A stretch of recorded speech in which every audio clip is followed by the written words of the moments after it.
Look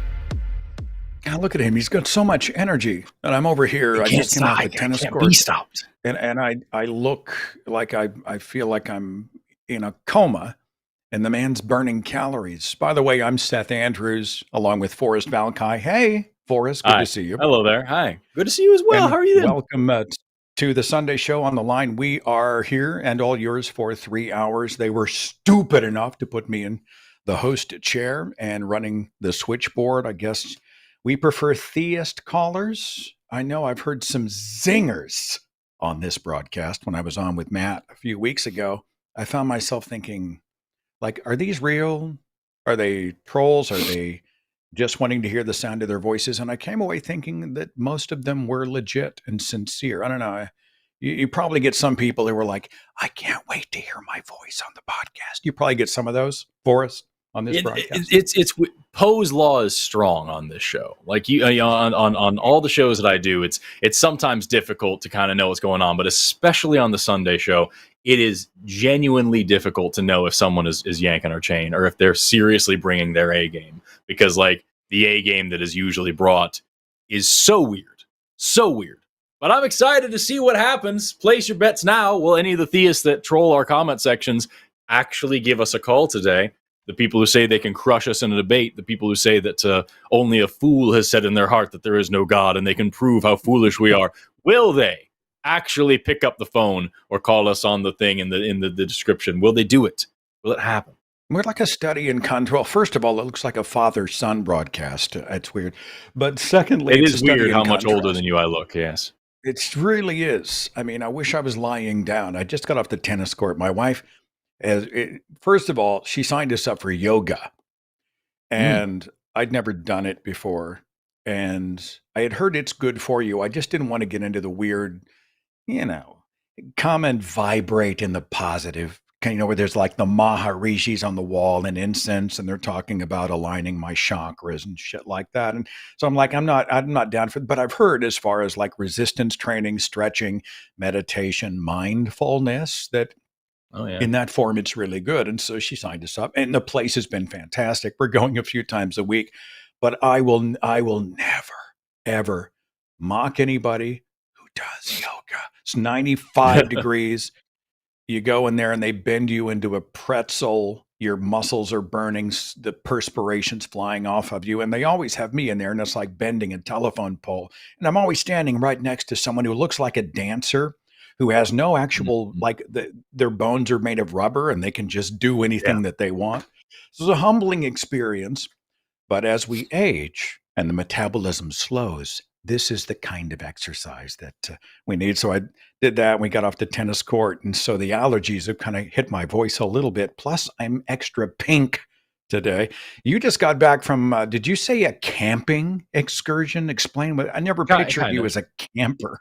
No, it's not like I'm going out for the joy of it. I was on a paleo dig, and so we were camping for a week, digging up camel and horse fossils. Because fun fact, camels and horses evolved here in the U.S. And they fucked off across to Asia, and then were only brought back over the last couple hundred years. And so we are going out looking for just 50 million year old sites, and basically just doing some basic prospecting and seeing what came up. So like you go to like this big, where the oil company has come in and like cleared out a bunch of land, and so you have like this tall hill of where the land actually should be, and then they've just flattened like a just huge 300 square yard area. But up on the tall hills, you kind of have these drainage channels that are coming down where the rainfall trickles, and you walk around the bottom of those and you look for bone fragments. And if you find one, you just go up the channel right there, and sure enough, there's a freaking femur sticking out of the ground right there at that good level. And it's really cool because like we have these awesome red bands from that time period that look an awful lot like the same bands that we have all over Oklahoma from the Permian period. So it's very freaky because you're not sure, like, all right, hold on, unless I get the geologist over here, am I looking at something that's like an early, not quite mammal yet, or like something that's just kind of a weird, freaky tetrapod guy with hooves? But we found some really cool stuff. I dug up like a partial rib cage from some sort of camel-y dude. And I you can't tell, but I'm significantly darker now. And if I take off my shirt, it looks like I'm still wearing a white t-shirt because I'm just so much lighter under here. Hang on. It's awesome. I'm sorry. I am stuck on Oklahoma and camel. Yeah. I'm sorry. Camels. Yeah, camels and horses in this region. They evolved here. Yeah, so camels and horses evolved here in the U.S. And then they went to Eurasia. And horses were only brought back by the Spanish during the early days of colonization. Then camels were brought back mainly as an attraction over the past couple of hundred years. But that's not unique at all. Like giraffes used to be like lions used to be one of the most cosmopolitan types of mammals. There were lions on damn near every continent. We had lions here. We had lions all over the place. Giraffes, I'm 99% sure, evolved in Asia and then migrated to Africa. It's like, it's all weird, dude. Just the life is shared beautifully across this planet, and we look at it like this template of what it is right now, and we assume that's how it's always been. But no, it's a mixed bag of fucking strangeness, and that makes me so happy. I thought of you and other biological scientists. I've been doing a speech around the country. I'm doing it at the Secular Student Alliance in June. That's going to be in Little Rock, Arkansas, by the way. But it's me squaring off against Yahweh or whoever the intelligent designer is. And so we go through, and the fact that it's wonderful to be alive, and there's so much amazing stuff in nature. And Forrest is all about that. Anybody who has listened to his work and his explorations and heard him teach science know that he's not saying that everything sucks. He's like, wow, it's amazing, wonderful to be alive. Check out how we have evolved, etc. But this idea that we're optimized, that we have been perfectly designed. So, I mean, I'm obviously standing on the shoulders of giants, but we're getting into the human eye and, all of the helper cells and the blood vessels and the nerve cells between the photoreceptors and the lens, and we're getting into, joints that wear out and teeth that have a whole lifetime to decay and the appendix and testicles and all this other stuff. And so I thought of you. But, on a related note here, we're both in about 20 minutes from each other in Oklahoma. Mm-hmm. Yeah. And we've just been inundated. This whole region has been inundated with some of the worst weather, twisters, tornadoes on the ground. We had so much damage, loss of life. It has been an especially active storm season. And I was scrolling through, and I'm trying not to be a jerk about it, Forrest, but I see 2 people died, I think, in the Pryor or Claremore area. There was someone else whose home was destroyed, but they survived, and their words were, "God saved us." And I get it. Cool. I get it to a degree, right? You're thankful. You feel that you should have died, and it must have been a divine hand or some supernatural intervention, because how did you live? From an emotional point of view, okay, I get it until I don't. Because what about these other poor people who did not make it? What about those who have had their lives ruined? There's a Betty Bowers meme that everybody likes to quote that says, thanking God for sparing you in a natural disaster is like thanking the serial killer for stabbing the family next door. And so whenever I see communities devastated, I grieve for them, what they've been through, the injuries and the death and all of this.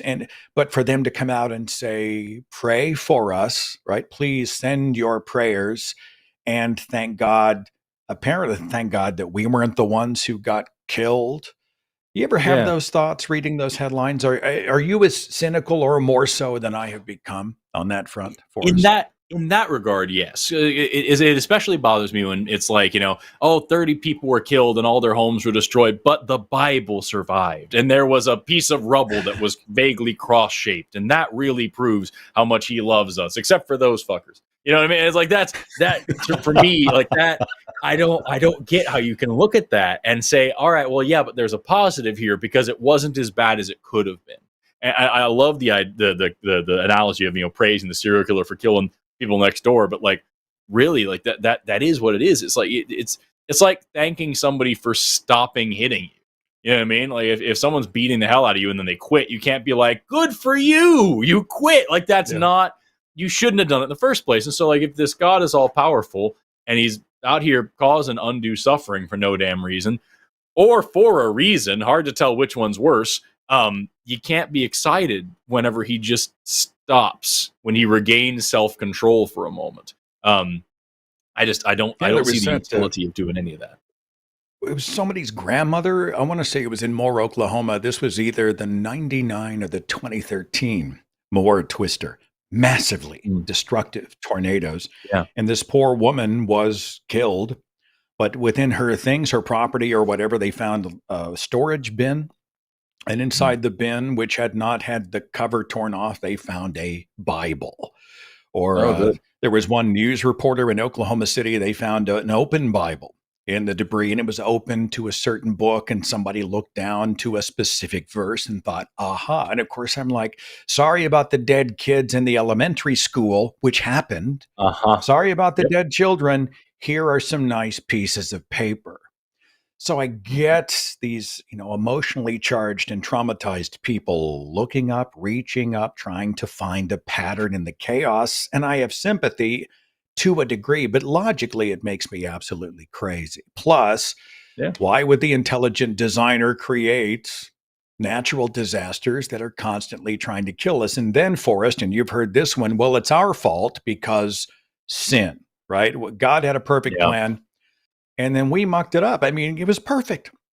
And right off the bat, if it hadn't been for Eve and the apple and just our general ickiness, God wouldn't have the planet shredding us and swallowing us in this way. It's victim blaming. I'd call it victim blaming. I don't know if you would, Forrest. But I would too. Well, and that's the thing. Like that's the kind of thing that like, as far as I know, that's one of the things, or maybe this is an apocryphal story, maybe this is an oversimplified story, but the way that I heard is that that's one of the things that kind of set off the Enlightenment back in the 1700s. Is that like, and there's I just double checked the date here, 1755. There was an earthquake that hit Lisbon, Portugal. So you've got Portugal sitting there at the very end of the Iberian Peninsula, and Lisbon is the capital city right there on the coast. Very, very wealthy city, huge trade port for all of Europe. The city of gold, and very, very Catholic city. And on All Saints Day back in 1755, everybody's at these churches praying and singing and worshiping and doing all the Catholic things. Massive earthquakes hits. These giant stone churches come crumbling down, killing almost everyone inside. The candles that have been lit in this Catholic city start a fire that spreads across the city. The people who survive run down to the coast to get away from the fire and the falling buildings just in time for the tsunami to come in and wash them away. Just like thousands and thousands of people die. The death toll is estimated between like 30 to 40,000 people die all at once in the most like devoutly Catholic city in this country on one of the holiest days of the Catholic calendar. And that kind of caused a lot of people around that time to start asking questions like, is God all powerful or is God all good? Because it very clearly can't be both. Either he didn't want this to happen but couldn't stop it, or he wanted this to happen and did it.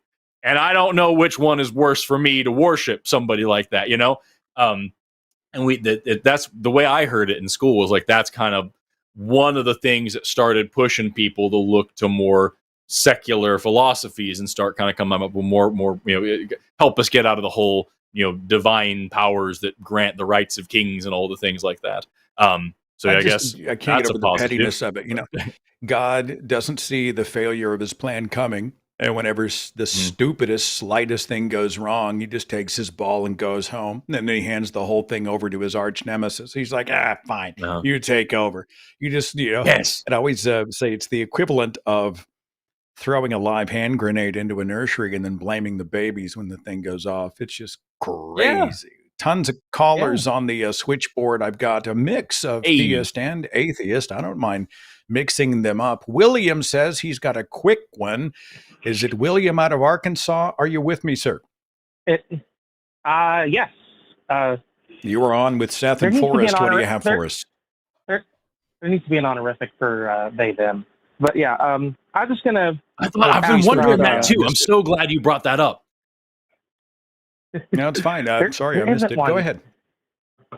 No, it's cool. It's cool. Basically, We actually, do William, you all in my think we defense, should? we have one on screen. So we got you covered. What's on your mind? Okay. Do you think that we should start teaching at a younger age things like instead of gender being a binary or sex being a binary, the term bimodal with it and explaining what that is? Because as far as Forrest has explained it before, bimodal is more accurate. It's not necessarily 100% accurate, but it is more accurate than just a flat binary. Is that about right? Yeah, so that's a good summary. But like as far as like teaching at a younger age, like yes, always you should be teaching accurate information as best as you can at all ages. But like there's levels to that. So like for example, if I Okay. say that I'm going to teach physics to say first graders, right? I can teach a physics lesson to first grade. I don't need to be up there doing kinematics and breaking down conservation of momentum. I can say, all right, kids, today we're going to learn what gravity is. Check this out. Isn't that neat? Look at that. Things drop down to the ground. That's called gravity. And now you know physics a little bit more. If I say I want to teach sex ed to kindergarten, and people would think that that's a grotesque thing to do. No, I can teach them what their parts are called and where somebody you don't know shouldn't be touching. That's a great lesson on sex ed for little kids. If we're talking about gender and stuff like that, you know, they're already learning the words for boys and girls. Level, by the way. Well, I'm saying like no matter how low you go, if we're talking about, you know, gender and stuff, like they're already learning what words like boys and girl mean. And then you can just throw in a little add on there and just say, and then there's other stuff too. And you can say there's some people that just boy and girl is something that's kind of personal to you. And there's some people that don't feel like either. And there's some people that look like or feel like something that they might not look like right now. So just ask and ask your friends. You know what I mean? That's a great way to say things like that. As far as high school is concerned, you can actually get into some actual details about it at that point, and that would be great. The reason I'm bringing it up is I feel like hopefully, and this might be a little optimistic, it would help prepare students for possibly combating basically religious misinformation. Since Cookies brought it up that this is a question for Skeptalk and not today. Well, I mean, yeah, it would absolutely prime the pump because when you like information is the thing that you use to inoculate somebody against ignorance and stupidity and bullshit. And so like when you teach little kids about things like, you know, if I'm going to teach evolutionary biology to a group of little kids, I'm going to talk about the fact that, hey, isn't it interesting that like all these animals have like these really cool features that really makes them really good at living in their environment? Isn't it interesting that like polar bears have black skin to keep them a little bit extra warm and they have white fur to help them blend into the snow? Isn't that cool? Do you wonder like what that's all about? Do you notice how like all these other animals and all these other plants and all these other stuff all have all the same kind of thing going on? They just kind of fit where it's supposed to be. It's kind of cool because they change while the world changes around them, and then they just keep fitting. That's as much detail as you need for little kids. And for high schoolers, you can get into all sorts of cool stuff, you know? And then when religious misinformation comes along, they can be like, oh shit, wait a minute. I can actually think my way almost entirely out of a paper bag. And therefore I can dismantle what this, you know, religious bullshit is saying. But that's all my stuff. Seth, I'm sure you have something more profound as well. No, I think my only, I mean, you're the biologist, but I think I am struck by how people feel comfortable reducing things down. You know, they want everything to be A or B.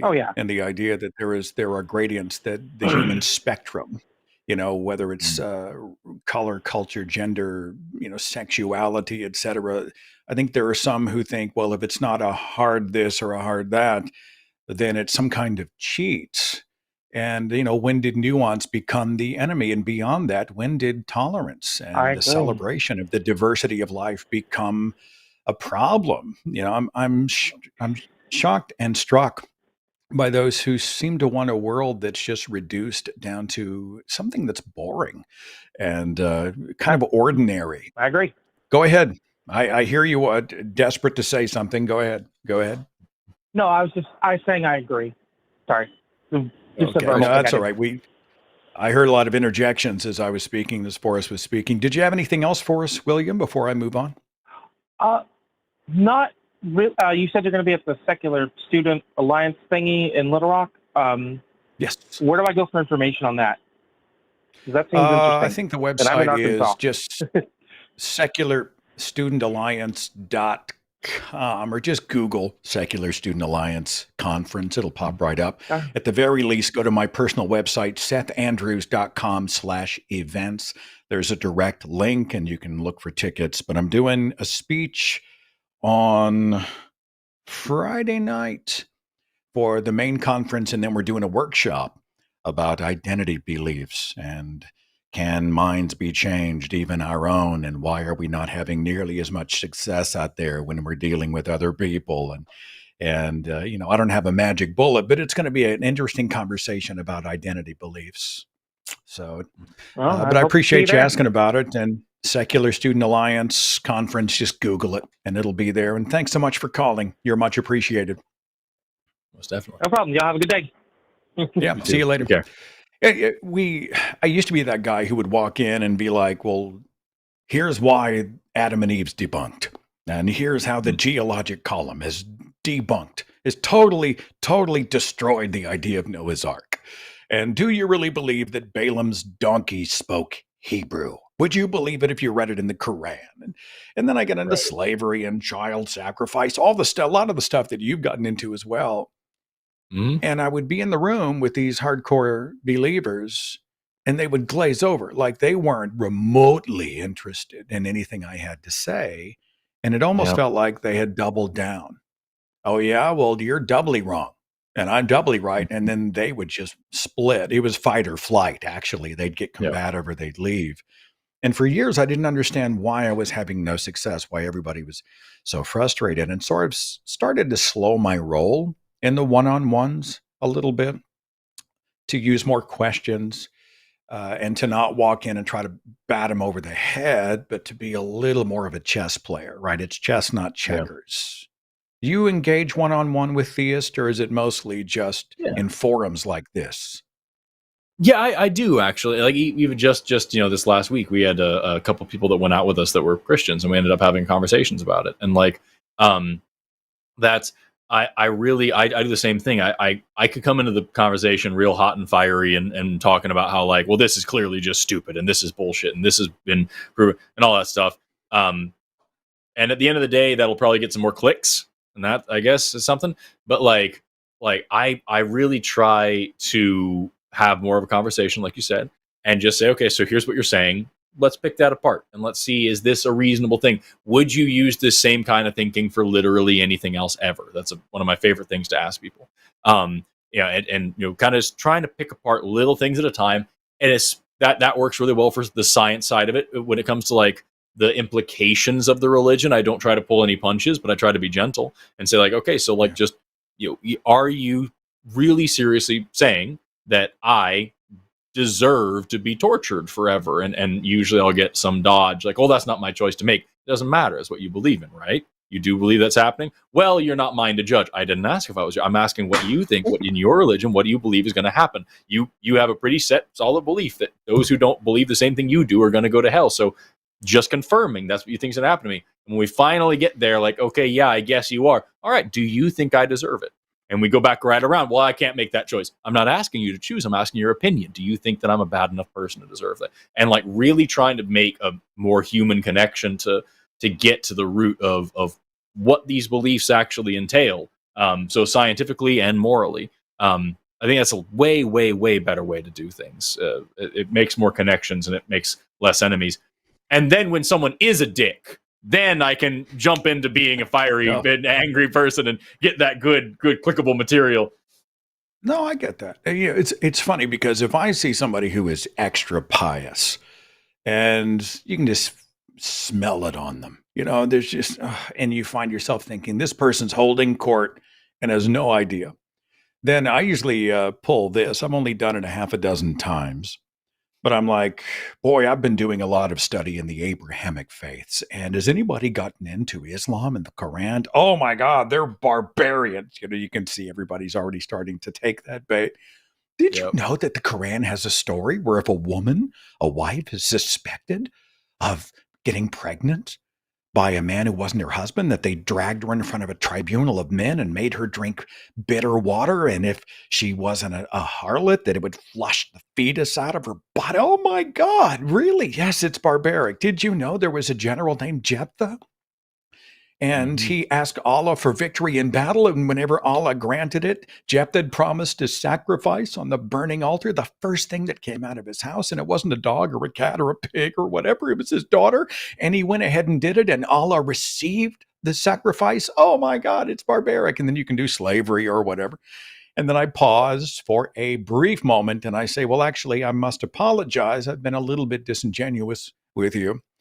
Those stories are directly out of the Christian Bible. And you should see the looks on their faces. Often, and I'm alarmed at this, they'll say, no, it's not. They're not. What chapter, what verse, what translation, which would be the next natural questions, because they've got an emotional defense mechanism to the Bible. It can't be there. And then if I show them chapter and verse, then, well, it was a different time, or God had to condescend to the barbarians, or you took it out of context. And it's a slippery thing. They've always got a supposed way out, and it's frustrating. But yeah, I get it. I mean, you got to turn up the heat. It is deeply annoying. I've got Abdul. Pronouns are he, him. Thanks for the reminder on that, William. Out of India. Abdul, are you with us? You're on with Seth and Forrest. What do you have?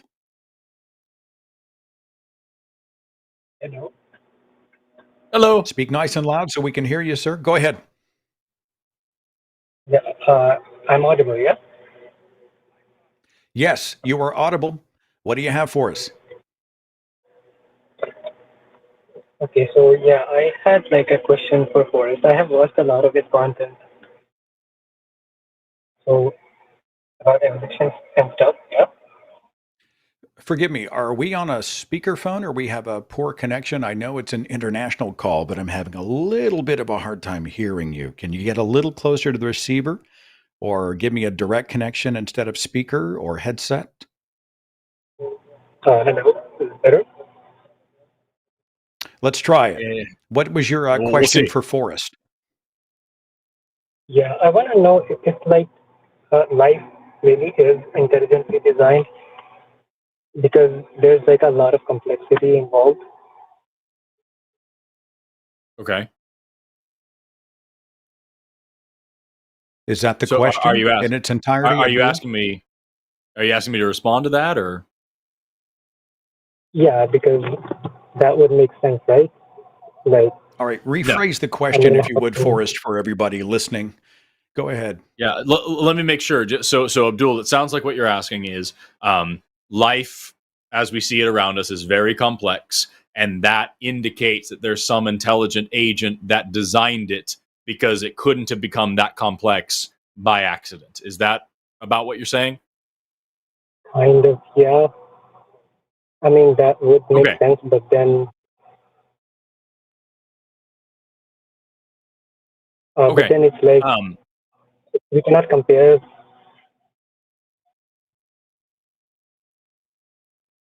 I'm sorry, Abdul. We have a really bad connection. It's really difficult to hear what you're saying. But like, I'm going to go ahead and mute that as he tries to figure out what that's about. Forgive me. Go ahead, brother. That's fine, no problem. So I'll just address that as it is very quickly, and then we'll see if we can get a response from you, Abdul. And if not, we'll move on to the next thing because we just really can't hear you very well. So the idea of life being very complex, yeah, it is. But we not only have a record of life increasing in complexity over millions and even billions of years. But also, there's a couple of things. Number one, complexity isn't a great example of a really good designer. Something that's really well designed is quite simple, and it can do a complex task without being overly complicated. When we look at, for just an example, Seth earlier on was speaking about the human body and how many weird problems it has. You take a look at the vagus nerve. So vagus nerve is cranial nerve number 10, comes down from your brain, and it gives what we call innervates. It sends signals to all of your internal organs. And also, it goes to your larynx here. But it doesn't just go straight down. You have what's called a recurrent laryngeal branch. So it goes down and it wraps on one side around the aorta of your heart, on the other side around this cephalic vein over here by your clavicle, and it goes all the way back up. And that's not good design. If an engineer was building, like wiring a house, and they left like they plug something in from the fuse box around the kitchen and all the way back up, and then something 3 feet away, that's just a massive waste of wiring. It's a stupid, dangerous thing to do. There's no reason you would call that a good design. But when we look at the history of evolution, that makes perfect sense, because in fish, these structures are very close to each other, and this is actually a pretty straight nerve pathway. And it's just when you start to stretch the body out into the shape of a human that you get this shape. And there's 1,000,001 other examples like that, of just weird markings of evolution around our bodies, and failings as well. If you talk about the fact that evolution really only cares about you until you've reproduced, that's why in age we lose our hair, our skin kind of dries up, our sweat and oil glands don't work as well, our teeth rot out, our backs go bad, our joints wear down, we're more prone to cancer, we lose a bunch of epigenetic information. Like, all these problems come with aging because there's not a lot of reason for us to evolve in such a way that takes care of that. If we were intelligently designed by a god, then surely we would just have better, more functional bodies than we do, and there wouldn't be as many just slow decay where the best, bounciest, squishiest years of your life also happen to be the ones where you're learning just to be a person, and then the time when you're actually the most useful and the most learned and the most experienced are the times when it really freaking hurts to get up out of a chair. So those are all just a couple of examples. I could go on and on about this, but there's I really feel attacked. I feel attacked. I mean, you're describing, somebody was talking about, and I've got a tall forehead anyway. I look like Lurch from the Addams Family. But somebody was like, wow, you've receded. You're losing a little bit of hair. And I just looked at him and said, no, I haven't lost hair. I'm gaining face. And that's how I tend to get over that. But you were talking about I think it was Dr. Donald Prothero, paleontologist and geologist, author of 35 books, genius level intellect, and a great scientist and educator. And he likes the example of the giraffe's laryngeal nerve. It only needs to go at 12 to 15 inches. And instead, it's 15 feet all the way down, wraps around the heart, goes all the way back up. And you're like, hello, hello. I was talking about some of the apologists from the Discovery Institute who speak about the complexity of the eye, right? The eye is simply too complex to have evolved by natural selection. And I've noticed that Dembski and I know Ken Ham and, oh God, there's a couple of others, and they wear scientifically developed prescription lenses for vision correction.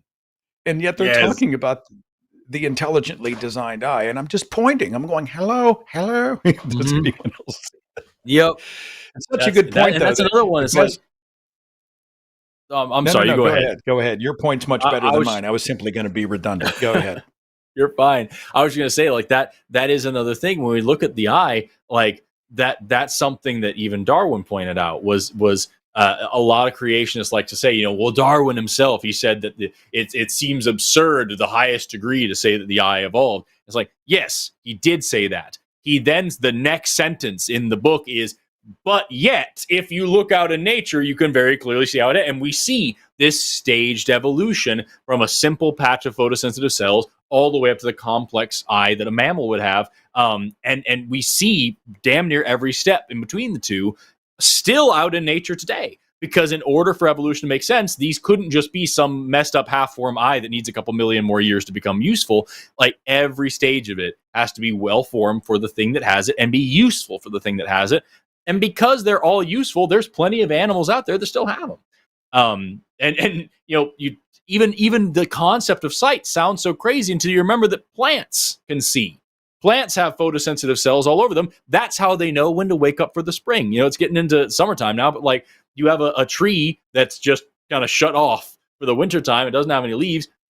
Well, there are little leaf buds all over the branches that are covered in photosensitive cells. And if they woke up when it got warm enough, then you could just have a random heat wave in the middle of winter. The tree would wake up, then it get cold again, the tree would be dead. It was wasted so much energy. But instead, it's covered in these photosensitive cells. And so it detects how long the day is. And when it's getting enough sunlight contrasted to enough darkness, that's when it sends a signal like, yo, let's get some leaves going on here. Clearly, there's enough sunlight out here for me to start, you know, getting some photosynthesis going on. So like, lots of things can see, and we just are really fucking good at it. And that makes sense when you look at like what the selection pressures for our environments are and have been for the past, you know, several million years. So yeah, I hope that answers your question, Abdul. I love talking about this stuff, but I will talk about it for fucking ever. So like, I can't go on for too long. I had one more note. I was going to apologize for not rushing to the next call, but then I realized again we have 3 hours, and I think people enjoy this sort of stuff as well. But I host a second show called True Stories, and there was a true story about an experiment that was done with cheese. I don't know why, but you were talking about environmental stuff, and cheese is part of the environment. That makes sense. They were trying to determine if different types of music could improve the taste of food. And so they actually isolated blocks of cheese and then plugged in these sensors that jammed into them, essentially like heavy metal music and jazz music and easy listening music. And then there was a control. Thought you meant like the person eating it, listening to different music, had a different experience. Not they played music for the cheese. They were introducing stimuli to the cheese in one of those sort of cave basements where they get moldy and apparently more flavorful. And they were trying to determine if you could play music for cheese and it would change the taste of the cheese. And I guess it has something to do with vibration and how those vibrations were affecting the development of the bacteria of the this and the that. And I also know that it's totally subjective because you taste it and you perceive one thing and somebody else tastes something else. But it was a fascinating experience. Did you hear that there was an experiment done for the people who said they thought that vegetables screamed whenever you ate veggies? Like if you slice broccoli, they were wondering, because you said plants can see. So if you go vegan, you know, like, are you still torturing living things? Yeah, well, and that's there is like plants are living things, and so like they still do have like they don't have the same kind of like pain response, what we call nociception, because you need nerve cells for that. But like chemical responses and reactions, absolutely. You go outside and you smell the fresh cut grass, and everyone loves that. That's a chemical danger signal going down to other plants saying, hey, I'm in danger. I'm being hurt. You know, suck up resources now. You're going to be damaged in the future. You look at the reason why onions make you cry when you cut them is because when you slice through them, you mix two different enzymes together. I forgot exactly what it is. There's some molecular biologist who's fucking screaming at me right now. I cannot remember what exactly it is, but two things mixed together and it creates the kind of compound that then gets up into your nose and eyes and makes you cry. And so like that, it's the onion fighting back. You know what I mean? That's all it is. But like, yeah, that stuff happens all the time. There's all sorts of hormonal and like pheromone type signals between plants, and they communicate through the root and mycorrhizal networks all the time. Yeah, there's a lot of stuff there. It's just not as freaky as people like to make it out to be when they're promoting it on social media. But it is freaky. Like don't get it. It is absolutely freaky, and it's very cool. Also, like, we have, like, you're talking about cheese and putting it down in caves where it gets more flavor. You know about the government cheese caves, right? No. Okay, so like the U.S. government has to bail out I the know. dairy industry all the time. Sorry, I know what government cheese is. I didn't realize that there was a story coming. Go ahead. Yeah. Yeah, no, but government cheese, it comes from the cheese caves. When we bail out the dairy industry and we buy a bunch of cheese that we don't need, and we give that the reason government cheese, the reason why it's so god awful is because we literally have caves in the U.S. full of cheese that we've been storing for decades and decades. We have this is not an exaggeration, we have over 1 billion pounds of cheese, 1 billion with a B pounds of cheese in the cheese caves here in the US because we're a capitalist hellscape that needs to buy billions of pounds of cheese and keep them in caves instead of like fucking fixing homelessness, because that's bad for the economy. I love the idea of you talk about just like you bumping like that death metal in the cheese caves, and you're going down there with a lantern like a freaking old explorer, just hearing corn in the back of and it's the cheese everywhere. It's the worst D&D campaign in the history of the world. It's like what I'm exploring here in my brain. It's great. I could live in a cheese cave. I don't think I would ever be sad if I lived in a cheese cave. I just say, I want to make sure that I do my due diligence before I jump back into the phones. Don't forget, 7 o'clock tonight is the After Dark show. Matt Dillahunty and Erika, or Gutsick Gibbon. Hey. And wow, that's going to be fantastic. I like those. Tomorrow it's Skeptalk. You're going to be there with Jesse Cherdak. Tuesday it's Chewed Gum.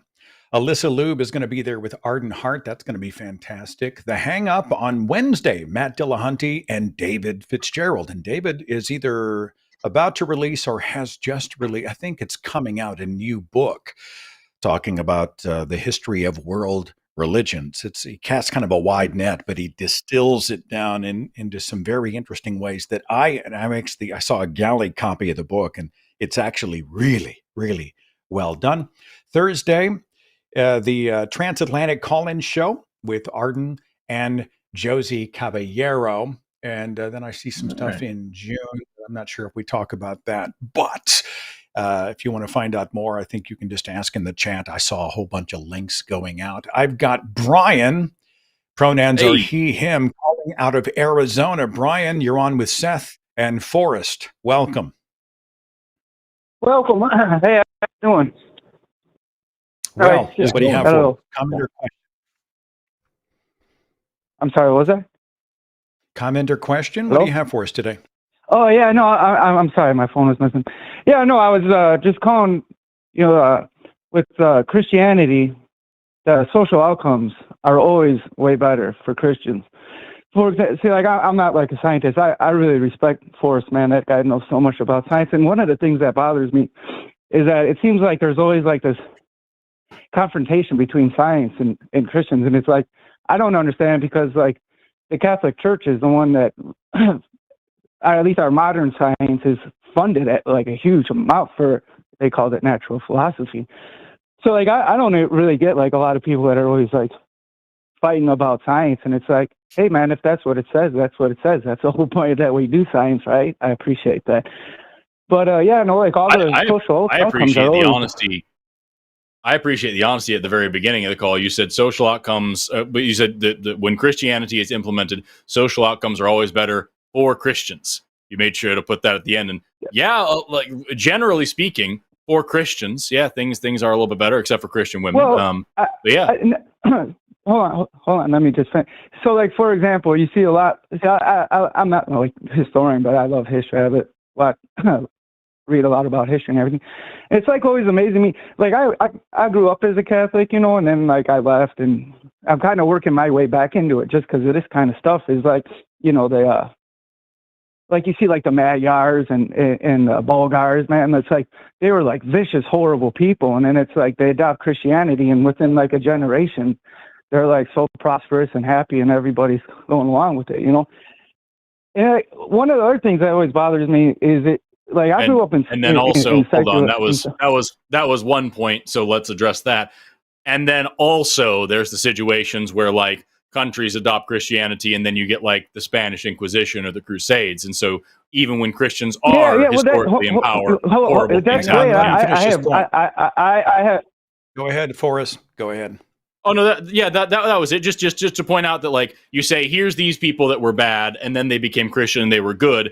There's also plenty of examples of people who were Christian and remained Christian and were evil. And so like again, you mentioned at the beginning, you said Christianity is good for Christians. By and large, yeah, the Christians are the ones benefiting because they're the colonizers, they're the slavers, they're the conquerors, they're the genociders, they're the ones out here doing the horrible things and reaping all the benefits of it. Occasionally, Christians also turn on themselves as well and will torture and murder and subjugate and oppress each other. But that usually comes upon lines of race, gender, or who's Christian enough.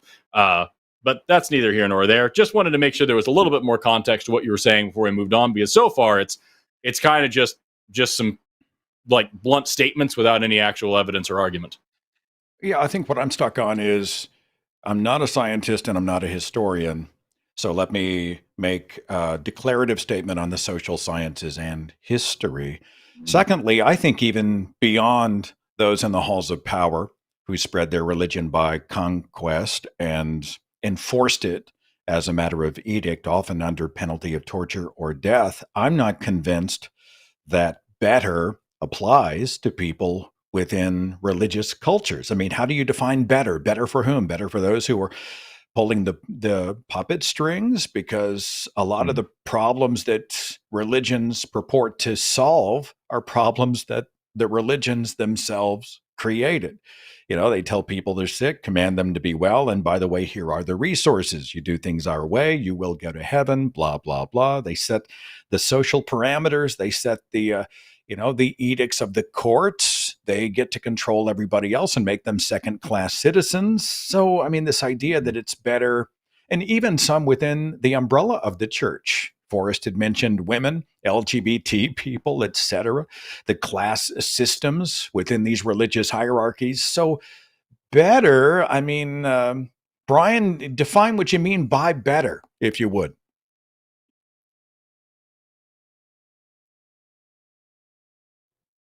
Hello? Yep, Brian, you're back. I'd like you to define the word better. Oh, yeah. I don't know, better? like, you guys, like, all right, for one thing, okay, what was wrong with the Crusades? I think the Crusades were one of the best things that ever happened in European history. So I don't understand what you're talking about. That you guys always say like the Crusades were bad. Can you describe what happened in the Crusades? How was Christianity promoted through the Crusades? Who said it was about promoting Christianity? The Crusades were defending Byzantium from the Muslims and the spreading of a specific religion under pain of torture. Hold on. See, like, this is like a mischaracterization of the Crusades. So the Muslims were taking over all of the Middle East, all of North Africa, which wound up plunging Europe into the Dark Ages. But I know it's not called the Dark Ages anymore. And then Byzantium was even like up above Byzantium, they had Muslim raiders and everything. So the Byzantium emperor, Alexius Comnenus, asked the Pope to help him out defend his territory. Hey, so Brian, rather than giving us a history lesson, which is completely irrelevant, let's just deal with the context of what we're talking about here. During the Third Crusade, there's the massacre of Adair. King Richard had over 2,000 Muslim prisoners of war. So these were captured prisoners that were defenseless and under the care of King Richard. And he beheaded over 2,000 of these prisoners in front of a city just to send a message.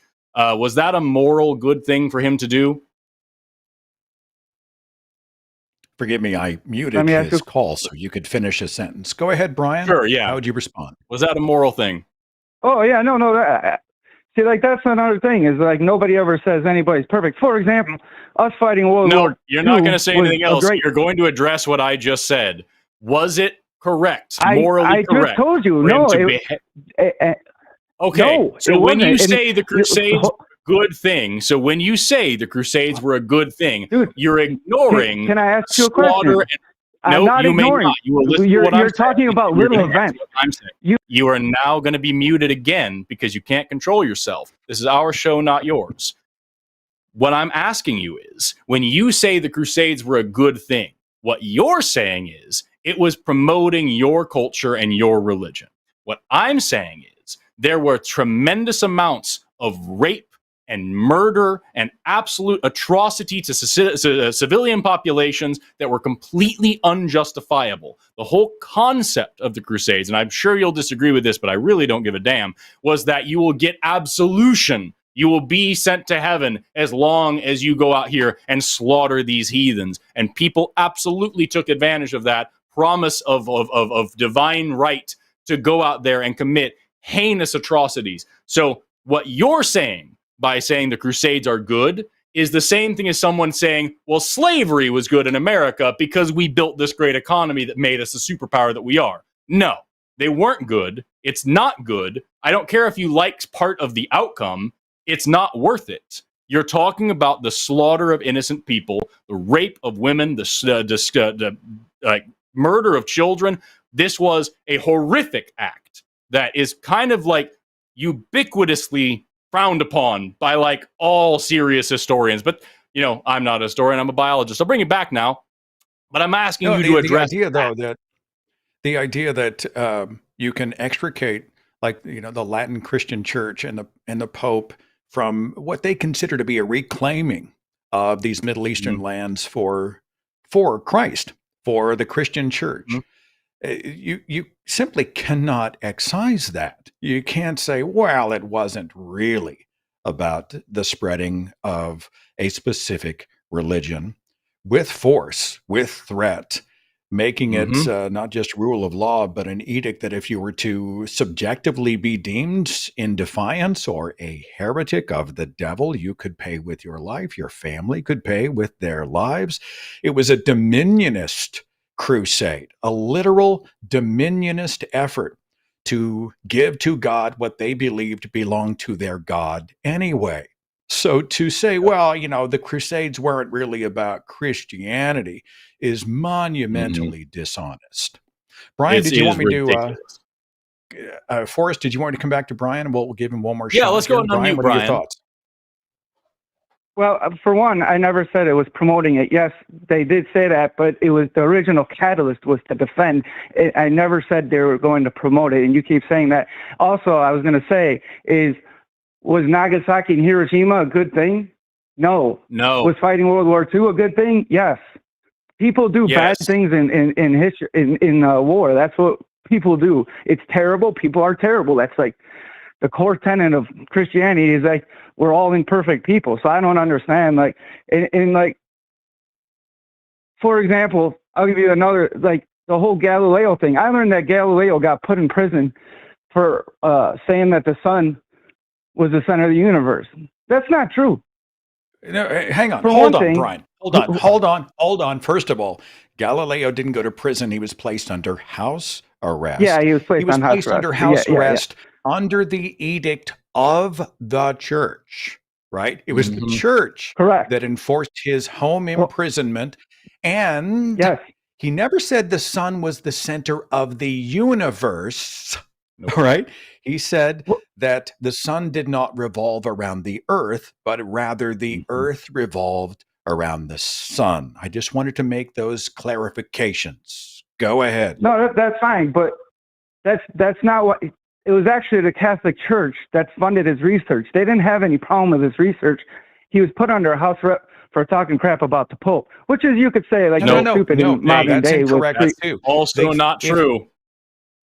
They didn't have a problem with his research until it said something they didn't like. That's the exact same thing that happened to countless other researchers. Yes, the Catholics were very interested in funding. They knew what it was, and they funded it. Funding science because science was beneficial to them, because science is always beneficial. But then when he said something that went against their doctrines, then they threatened him with torture and placed him under house arrest. It's interesting that they were funding propaganda. which is very often the case. And if something comes that to the fore that is in contradiction to the propaganda, then it becomes heresy. And then a moral law, which they consider to be a moral law, which is the law of the land, kicks in. Yeah. How else could he have been placed under house arrest if the Catholic Church was not pulling the purse strings or controlling the courts of law? Brian, one last thought, real fast.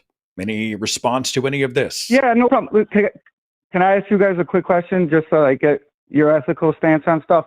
If there was like a cult in America that believed in child sacrifice for the prosperity of the nation, what would you guys want to do about that?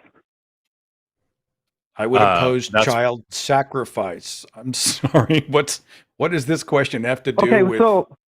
Don't worry about it. I'll get to it. So in the Humanist Manifesto, it says that people have a right to sacrifice their children. Okay. I mean, it's like a word concept fallacy because it's abortion. So I don't care what that says. I don't adhere to any manifesto. And the reason why I'm against me being against human sacrifice also happens to be a reason why I'm not a Christian, because Christianity is all about human sacrifice. You sacrificed a human and it worked. And I don't think that's a good thing. Babies. You were still talking the whole time. I brought you back when I stopped talking, and you were clearly still talking the entire time. You said you're against human sacrifice, but that's what people do when they're committing abortion. That's unless you can make an argument to me how it's not life. What? That's a ridiculous comparison and a whole red herring about what you're actually saying. No, that's fine. Make an argument how it's not life. Yeah, no, this isn't your show, dude. I'm talking about abortion all the time. I'll do it later. That's a complete straw man and a complete red herring to a different argument that we weren't having right now. You're gonna have to learn. It's insane. You're gonna have to learn to let the host talk. You called us to have a conversation. You asked us a question. We're answering it, and you just want to jump to the next thing. Calm down and listen. You might learn something. My question for you is, you keep to the whole reason you called in was that Christianity has these great social consequences and that it's better. And you mentioned 4 Christians and then glossed over the fact that both Seth and I pointed out it isn't. It's sometimes better for Christians when they're the ones receiving the benefits of their own colonization and genocide, which is what Christians have been doing for the past a couple thousand years. But I'm asking about the people in the religion who are gender nonconforming, who are trans, who are gay, or who are just women. Is it better for them to? You are now unmuted. Are social constructs real? You're going to have to answer the question or we're going to end the call. That's your choice. You can either behave like an adult and answer a question, or we can end the call. Oh, what was the question? So you weren't even listening at all. I'm sorry. You weren't listening to what I said at all. We're done. We're going to move on. Brian he's lost his gate privileges as far as I'm concerned. Absolutely. It's weird.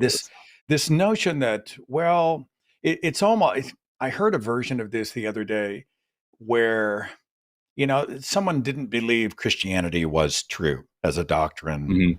Mm-hmm. There may not be probably wasn't. I don't believe there's a Yahweh Jesus or that the verses of scripture are accurate, but it brought so much good and there's so many wonderful outcomes and it gives people a sense of community joy and purpose, that useful fiction argument that I often hear. And I think he was saying that, well, it's true and it's helpful. But even those many who don't think it's true still say, well, it gives structure and comfort. And, life is hard and you need religion in so many ways. And I just think you can tell that they haven't stepped out of a specific zip code to begin to see how myopic the religion is. Is it true? Has it been debunked? If it has been debunked, why would you hold to it? Who have been oppressed by that religion? And we're talking about people inside the church walls and outside. So this idea that everything was better, to me, is just a fairy tale. I do not understand this argument at all. Yep. I don't know. I'm going to grab somebody else. Are you ready, Forrest? Are you good? I'm so ready. It's fun. You can tell Forrest and I have both hosted because we're both like Johnny on the spot with the mute and the unmute button. Like you and I are warring the mute button and trying not to overstep you. Okay. All right. No, I'm doing the same thing. Yeah, I'm trying. Yeah, I'm better. I used to not mute anybody, but like when something like that comes up, it's very clearly just totally unproductive. Brian was very interested in saying everything he wanted to say and didn't give a damn about what anybody else said. And we got a thing in the producer chat here that apparently he was dropping slurs the last time he called in as well. Just like the dude's not interested in having a serious conversation. So like I'm not interested in giving him a lot of space on our show. You know what I mean? I think too, it's there, is it a conversation, even a heated one, even if voices are raised and everybody's passionate, but to get to the point where it's just noise, I think we have a responsibility to the viewers and listeners to make sure that it's at least intelligible. So when Brian is just shouting and we're not hearing anything, I'll hit the mute button usually so that the listeners and the viewers can actually tell what's going on. Crosstalk usually helps no one. Just wait until Steve. Brian hears all the stories about from the Crusades when they would cut open pregnant women's stomachs and pull the baby. I'm sure he would be very upset about those abortions. Those human sacrifices, because those are apparently the same thing. Yeah, it's this. I wrote about the reproductive, the pro-choice, pro-life, quote unquote, abortion issue in a book that I'd written a few years ago called "Confessions of a Former Fox News Christian," where we get into most of the people who are waving the quote unquote pro-life banner are absolutely illiterate when it comes to understanding the human reproductive process. The fertilization of the egg and the fact that nearly half of fertilized eggs are flushed out of a woman's body and don't make it. So, okay, there's some intelligent design. And then beyond that, this idea, was it Trump who was talking about how babies are being aborted after they're born? I mean, and people lap that shit up because they have no idea. Somewhere in between saying that you can inject bleach and that and that we need to ban Muslims, somewhere in there. Oh my God! It's such a critical. These are. Go ahead, two hosts going at it. No. Hit it. No, please. I was just going to say mine was a goofy ass science fact about menstruation. You have something more interesting to say. Go ahead. Well, now I have to know what you were going to say. Educate me with a goofy science fact. Eggs don't get flushed out of the body when they're unfertilized. They get reabsorbed within the uterine tube, in the ampulla, where they're chilling out there in the uterine tube. They get reabsorbed. They get broken down, absorbed. They don't get flushed.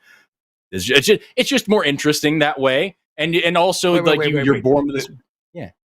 If they're fertilized, though, and they don't make it to term, are they? Then they're flushed. Those are Thank flushed. you. Those are flushed. All right. Is that what you said, or did I mishear you? Am I just correcting you? That's what I said. I said fertilized eggs get flushed out via menstruation. I thought you said unfertilized eggs. No, I'm sorry, try to correct me again. You damn it! I'm just here mansplaining menstruation to nobody. Yes. This is all right. I'm sitting here eating my frosted mini wheats and just enjoying the fact to me being that I outlasted asshole. a biologist. I outlasted Forrest Valkai. Oh my God. Okay, pal. Steve, forgive me. Thanks for waiting, brother. What's on your mind? Steve, he, him, out of Egypt. Are you with me? Can you hear us? I'll give you 5 seconds to connect, Steve. Hello? Hey! Talk to me. Yeah, can you guys hear me well? Question for the show. What do you have? I don't know if there's a delay. Can you guys hear me well? I can hear you. Comment or question for the show. What do you have for us? Yes. So, I just had I'm a current Christian. I'm kind of slowly walking away from the faith, but I still have a few small.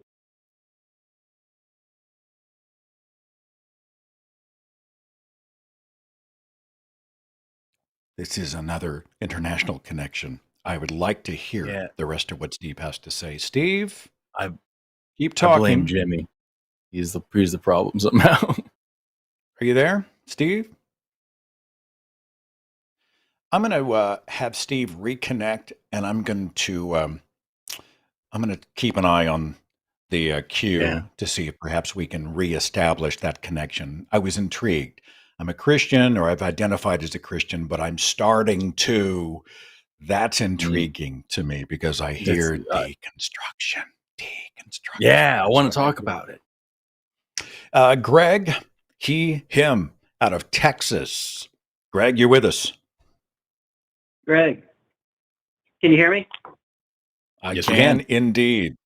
How you doing down there? I know that And you guys, like most of the Midwest and some of the Southeast, been getting their asses kicked with tornadoes and severe weather. You've been staying safe? What part of Texas are you in? I'm in Dallas. Actually, the tornadoes hit Sanger, Salina, just north of us. So yeah, I actually have folks in our Sunday school class whose son was in his tub last night with his wife, and yeah, just trying to get away from it all. Oh, I'm glad So you're I think they safe. had Every time I 7 see the radar churning, it's always Dallas, right? I always see it going through Dallas, and then it's going through Oklahoma City up the turnpike toward us, and I'm always like, "Holy cow!" I'm sorry, Greg. Forgive the digression. No, Comment or question for us today. What do you have?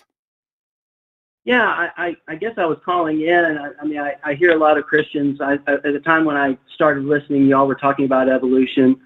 Obviously, with the last caller, you talked a lot about crusades and different things along those lines. I guess I'm going to fall into the place where I might run the scary road of the no true Scotsman fallacy. But I guess one of the things that I struggle with a little bit with hearing how Christians sometimes talk about these things is they talk about things as if we know things, and they fail to recognize, wait a minute, this is a belief. And when you talk about it as being a no, you're talking about it as having absolute certainty. And I don't think there's anything that we have absolute certainty about. What we have is a place where we have ourselves become convinced of something, and therefore we live our lives in a certain way, and others are not convinced of that thing. And by whether it's forcibly, if it's the Crusades, trying to get others to live that way, or in a lot of different ways, whether it's kind of the way we go about presenting arguments to people, we present them in such a way, it's like, if you believe any other way, then you're an absolute idiot. And we've just become convinced of something, and that the other person hasn't become convinced of. And if we really understood what Christianity, or we're living it out, I think as the Bible presents it, we'd recognize that it's a personal thing. It's something that God, through His Holy Spirit, if there is a God and if there is a Holy Spirit, that He has to do the convincing, not us. And when we try to jump in and try to do the convincing, usually we screw it up and probably give people more reason why to say no to it than if we actually let the Holy Spirit do His job, and we just gave a reason for the hope that lies within us. This is why I believe. Yeah.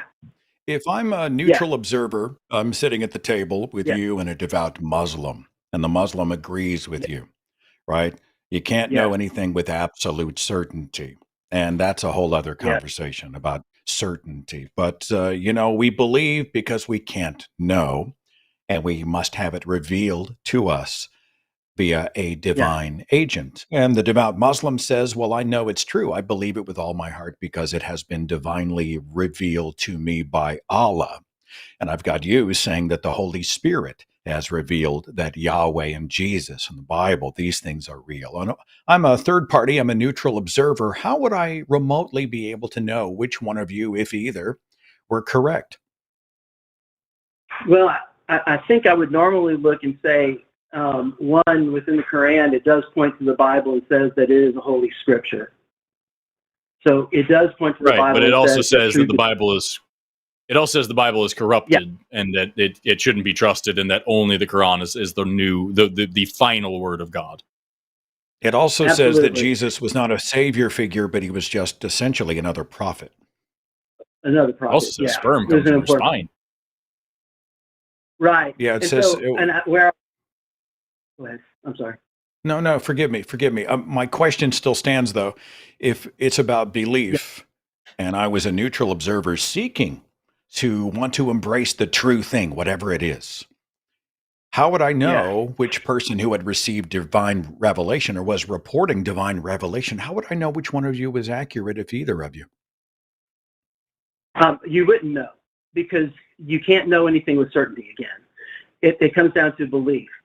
And so then the question then becomes, why would someone believe in Christianity versus believe in Islam, right?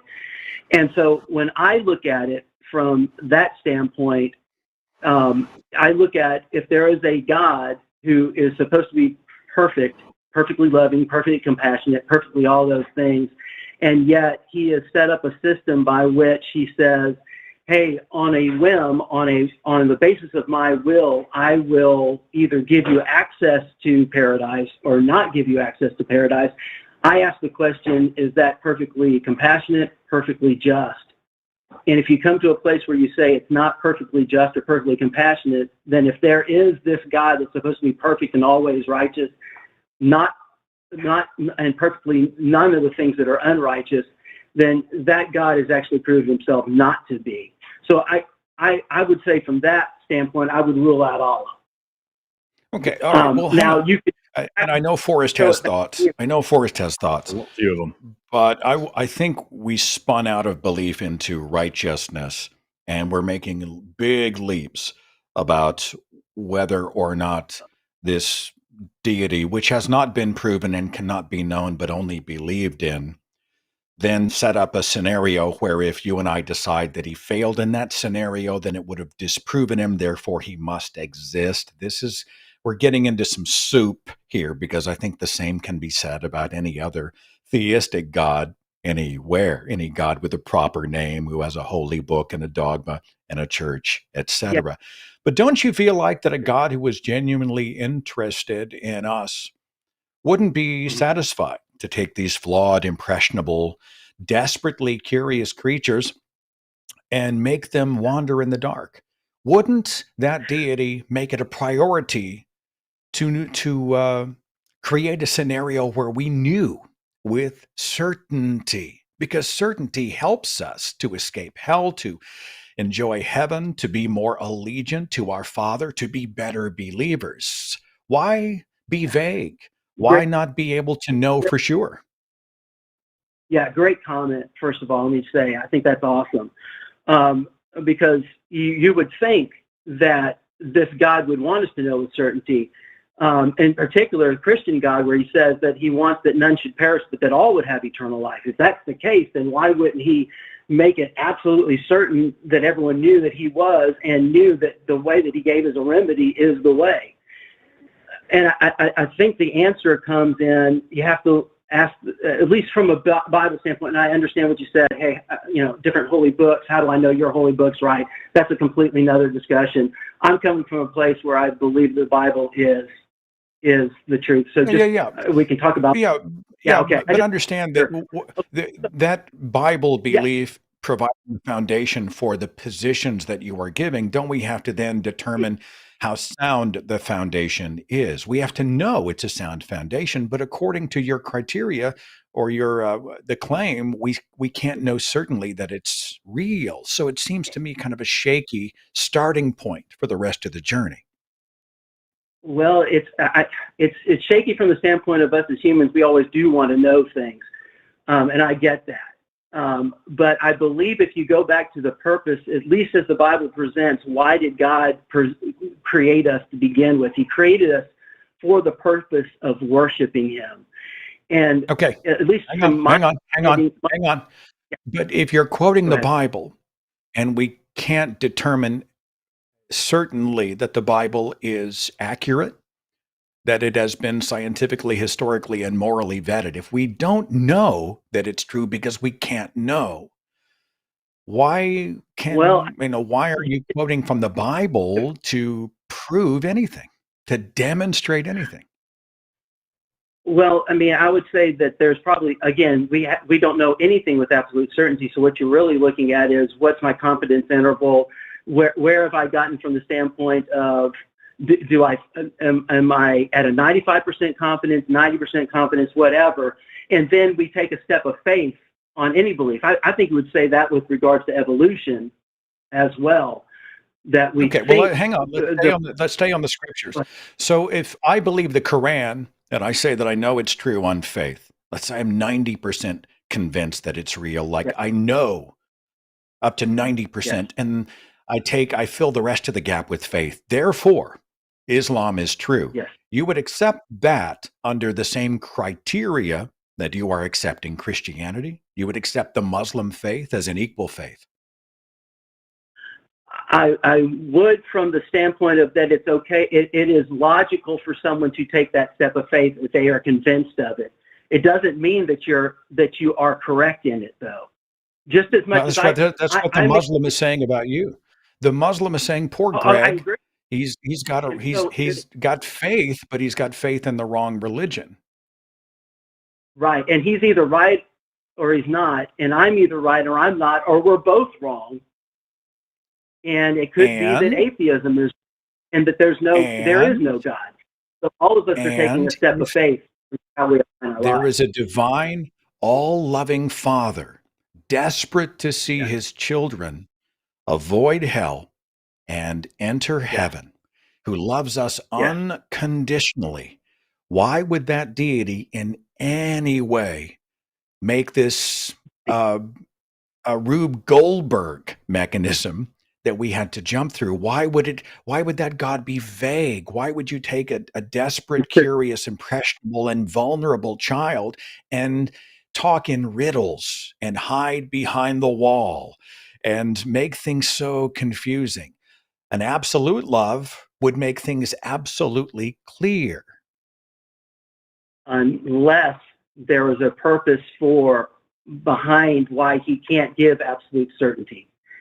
And that comes to the point of why. Wait. Yeah. So an omniscient, omnipotent, all-powerful God, and the word can't, those things do not jive with me, right? There's nothing that an omnipotent deity cannot do, because that deity can do anything. Yes, but but that would be that if there was a mechanism by which he could do it, but it had to go through something that had you having to have a choice. Worship is a choice. Yeah, but a better choice comes with better information, right? If you give me just a few scraps and you say, all right, I want you to choose. Or if you lay things out perfectly, I've got bullet points, I've got data, I've got an encyclopedia of information by which I can educate myself to make an informed choice. More information helps me to make the better choice. Well, and it would certainly mean that more people would be accepting. I completely understand that. But I think there are two divergent or two conflicting points that are happening when it comes to worship. There's purity of worship, and then there's the maximum number of people that are doing that worship. If you give more information, Greg, I'm not talking about worship. I'm sorry. Yeah, you had. I'm not talking about worship. You I'm talking about belief. I'm talking about worship. I know. Right. I'm trying to answer that question of why would God? We are made to worship God. The purpose of his children is to worship God, which is a whole other and quite alarming conversation, because if a deity creates billions upon billions of creatures for the purpose of essentially stroking his ego, knowing that the scenario that he put in place would result in billions of damned people, those separated, perhaps even tortured if you read the Old Testament or the New Testament, and yet proceeded with the plan anyway. Now we've got to get back to, did he either know it was going to fail, or did he know and he just didn't care? Forrest Valkai, did you want to jump in? I've monopolized things long enough. No, I appreciate you monopolizing, because you have a good string of questions. I have a completely different line of questions. I've been taking notes over here, so please finish what you're doing first, and then I'll come in with a completely different conversation. Greg, I was speaking about... I actually haven't finished a thought yet. Can I finish one? Or is that okay? I mean, what the reason I'm interjecting though is because what I feel like we're doing is we're on the tree, and all of a sudden we'll spin into a different branch. And I want to try to make sure we're addressing the first point that has been made. But if you're tying worship into belief and I interrupted, my apologies. Please finish your thought. Yeah, I am. And so I'll try to get there faster. Maybe that's the problem. I just need to get there faster. No worries. Go ahead. Worship. Okay. So with worship, with God, you have two different aspects of it. There's the purity of the worship, and then there's the number of people that are worshiping. If you're a God who has created beings to worship you, and you are perfect, you have to have maximally perfect amount of worship, which means that you have two different things that are going against each other: the purity of it and the number of people that are doing it. If I give more information and give more evidence of myself, then I actually make the worship less pure. But if I don't give enough information, then I have fewer people that come, so I can't maximally perfect the amount of worship that comes my way. And if I, as a God, am actually getting something that I need, and I know that's really a strong word when you talk about an omnipotent, omniscient God, but I think that God actually does have a need that happens within worship. It's actually to maintain His perfection. Then you have to get the right balance.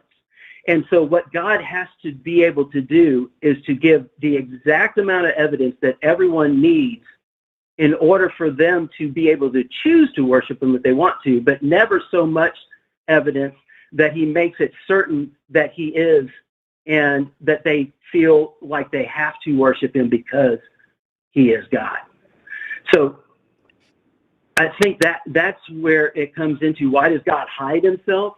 He doesn't hide Himself. He hides Himself from complete 100% certainty, but He gives enough evidence so someone could choose Him if they really did want to worship Him. Okay, well, I've heard a lot of claims. I find it interesting on a planet where 2/3 of the population of 8 billion worship another deity or none at all. Forrest Valkai, your thoughts? Yeah, I've got a bunch of them. And so like I said, I've been taking a bunch of notes here, and there are a few things, Greg, that I'm going to ask that you have addressed a little bit. I'm trying not to be redundant with anything, but Okay. I might be going in a different direction than Seth is here. Something you just said a minute ago is you said that God doesn't give us a tremendous amount of evidence to know for certain that He exists, because if people knew for certain that He exists, and this is me paraphrasing, so tell me if I'm getting this wrong. You said that He gives us, instead of all the evidence to know for sure that He exists, He gives us just a little bit of evidence so we can kind of interpret that and kind of come up with our own idea, and then we can believe in Him that way, because otherwise people who knew for sure that He existed would just be compelled to worship Him. Is that a fair summary of what you're saying? It would certainly, I think, I'll say yes. Just to try to keep it brief. I think there's nuance to it, but I'll say yes. Sure, and maybe we'll address that nuance here. So, like, Satan. Do you believe Satan is real? Yes. Okay. Satan knows for sure that God exists. Like 110%. That dude knows that God is real. He's met the guy and still chooses not to worship Him. So clearly, God could show for sure that He exists, and we would still have the free will to make our own decision. This is what Seth was kind of talking about, is that, like, the reason why I do accept certain political and economic ideals and don't accept other ones is because of the information that I have about them. And if someone came up to me and was like, do you believe in this, whatever, do you support whatever weird new political movement, and didn't tell me any information about it, I would be more likely to not be involved in it than to be involved in it, because I don't have enough information to make that choice. Satan knows for sure God is real, has has more information that would be possible for any of us to have, because he's been around since the beginning of time. He knows everything about this and still chooses to walk away from it. If I had a bunch of information about God, I could make a much more informed decision, rather than just saying, I don't have any evidence that works for me, and therefore I don't think this God is real. Right. How's that? Right? That's good. I mean, I completely understand. One, I would say that Satan's worship would probably be the least pure of the worship, because he had 100% of the evidence. And so if God is looking to find, to reside within, because the Bible says that he actually inhabits the praises of those that are worshiping him with a free will, volitional choice. If he does that, then Satan's actually would be the least pure, and if there was a higher level of purity, he would have to have that if he was able to experience himself within that praise, and therefore hold on there, Greg, because what you just said is interesting. You said that the worship has to be based in free will and personal choice. Did I hear that right? Yes, because unless it's free will, I think you have to have identity. You have to have a free will if it's going to be worship. Yes. But what you're describing is not free will. What you're describing is just ignorance. So Satan has free will. He had the will to rebel against God and is continuing to do so, apparently. He has knowledge and free will and made a free choice. You're not talking about free will. You're saying that faith is necessarily a component of worship, that good, pure worship is contingent on not knowing what you're actually worshiping. And I don't understand why that makes any sense. Well, if your volitional choice to worship something, if you knew absolutely nothing about it and had no reason to worship it, and yet you still did, that would be the purest form of worship that you could have. I mean, because that would be the that would be the purest form of credulity that you could have. That's not pure worship. That's just gullibility. Like that, it's to tie it back into the example I gave, or even a different example. If someone comes up to me and tries to sell me a car and says, "Give me $5,000, I'm going to give you this car," and I say, "What kind of car is it?" and they say, "If you don't know, it's a better sale. The best car sale is the one where you don't know anything about the car. I'll tell you, it has 4 wheels. That's just a little bit of information just to give you enough to know that you want to buy it." I would be a stupid person for buying the car. It wouldn't be a pure, beautiful, wonderful thing. And what you're saying here is the less you know about God, the more good it is for you to then decide to worship him. And I don't get how that would make sense to you. Well, because the worship is about devotion to something. And if you are devoted to something with no reason for devotion to it, then you are actually worshiping it more than I guess in your estimation you would say than it's actually due. But then, Greg, how about this? I have a God that I've just I haven't invented it. I've known this God forever. This is my personal God that I know about. His name is Davis, and he's real cool. Davis the God, he's awesome, and I believe in Davis the God, and so does Seth. You don't know anything about Davis the God. You've just heard of him just at this very moment. Should you worship him? Because that's the most pure form of worship. I would say I would not worship him because I need more evidence of him. And I completely know that means that I lesser form of worship of that thing, of Davis.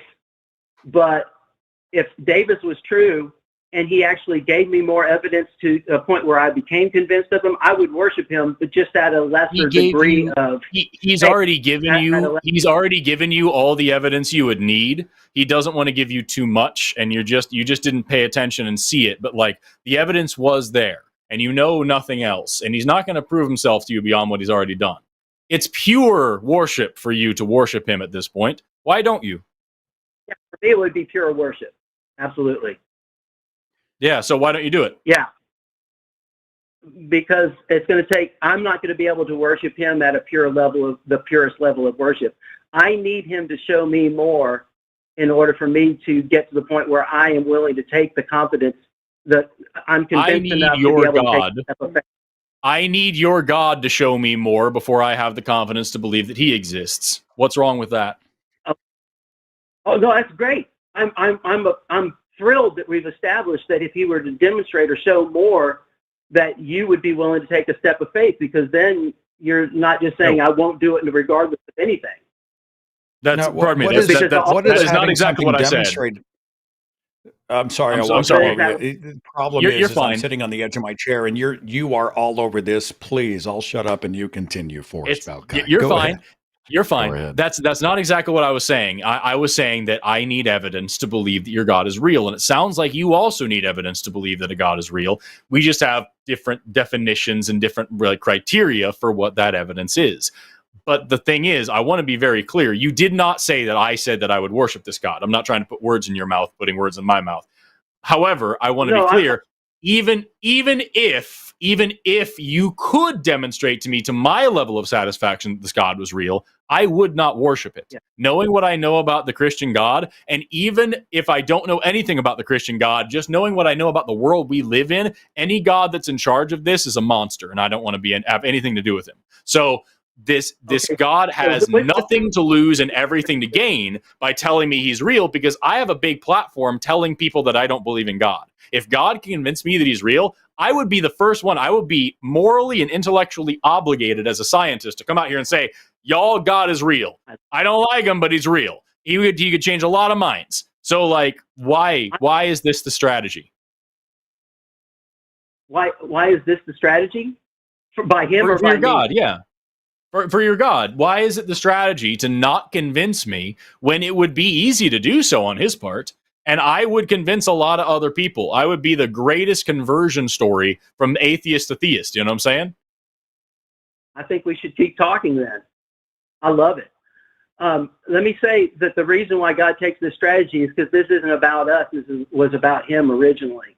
Why did he create us to worship him? It's because if he didn't inhabit the praise of those individuals that were worshiping him, he would not be able to experience himself in that way, within that praise. Now, he may know it omnisciently. I have a question about that. How does an omnipotent, all-powerful deity need anything, require anything?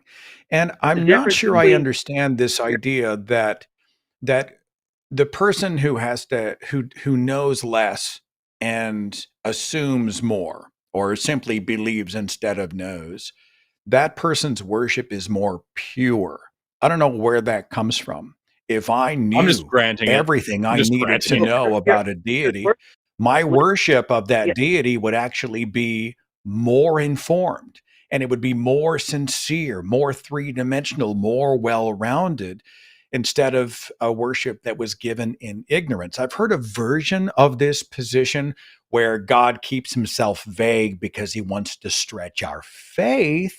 So he wants to exercise our faith. It builds like a muscle, makes us stronger spiritually. I've heard that angle, but I've never heard it would diminish my worship of God if I knew more about that God. I've never heard that one before, and I'd like to know where it comes from. I have a question about that too. You answered the thing, and then we'll go. Thomas, blessed are those who who believe and yet have. Blessed are those who have not seen and yet still believe. That's faith, except for Saint Thomas. Sorry, except for Thomas and the other disciples who all got very, very viable proof. I'm sorry, I missed that. I may have been talking over you. I apologize. No. I was talking over you. I was the asshole. You said that blessed are those who don't see but still believe, and I was saying except for Saint Thomas, who actually had Jesus come to his house and demanded that he put his hands in his fingers in his hand holes and side holes before he worshipped him, and is still a saint. So it wasn't a requirement then; it's just a requirement now. Super weird. I have like 50 other questions, but I want to hear what Seth has to say. No. I think we've spent almost a half an hour with you, Greg, and I appreciate the conversation. I myself do not accept this idea that the less I know about a deity, the more pure my worship is. I reject the idea that an all-powerful, all-knowing deity would require my worship for that God to know itself or to experience itself. I reject the idea that billions of people would have to get it wrong because they wandered in ignorance and darkness and ended up damned for all eternity for some larger supposed good that beautiful father figure had in mind. There's so many problems with this. I really feel like a lot of these apologetics acrobatics keep us from asking the more basic questions. Does it make sense? But I think we're going to chew on this. I know the comment section is lively. Hold on. Okay, Let him Forrest, go. what do you have to finish us off? I have Go like ahead. 30 other. I have a couple. Can I rapid fire questions at you, Greg? Can we because Seth is right. We have to move on. But like I have like 50 other things I want to ask you. Can we go very quickly? Would that be okay? Yeah, no, absolutely. Please do. Okay. Staccato. You said before that God is perfect, and yet what you were describing here is someone who is profanely proud and jealous, who needs worship in order to experience what that feels like. Is pride of that caliber a symbol of perfection in your mind? And if so, why? I would say no on the pride, that this isn't about pride. I think that's the fallacy of thinking that he's worshiping so we can stroke his ego. If it's that kind of a God, I agree with you, we shouldn't worship him. I think the reason why God does this is that if he can inhabit that praise, he experiences himself at a greater depth than something that he knows in his omniscience, but there's a difference between knowing and experiencing.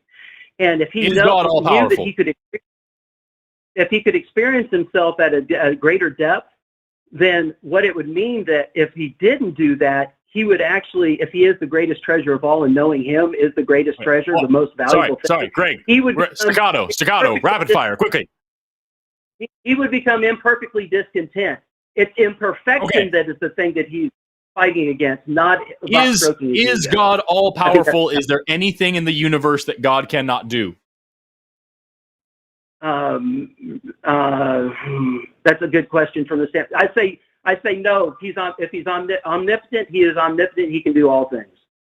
Okay, is he? And this sounds like a trick question, but it isn't. I promise. Is God so like all powerful he could even do logically impossible things because there really just genuinely are no limits for him, or is he all powerful in the sense that he can do anything within the realm of logic? I don't know. Okay, because a lot of people ask questions like that, and like could he make a rock so big he couldn't lift it? And like that's kind of, I don't want to go down that road. I just want to know what kind of omnipotent we're talking about. When I think of omnipotence, I think he can do anything. I think certainly anything that's logical he can do. Anything if it's illogical, I would question if he could do it, but I don't know. Okay.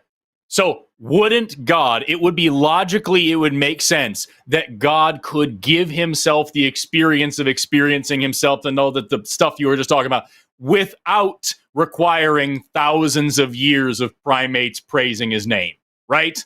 Like, if he's really all powerful, couldn't he find a better way to do that?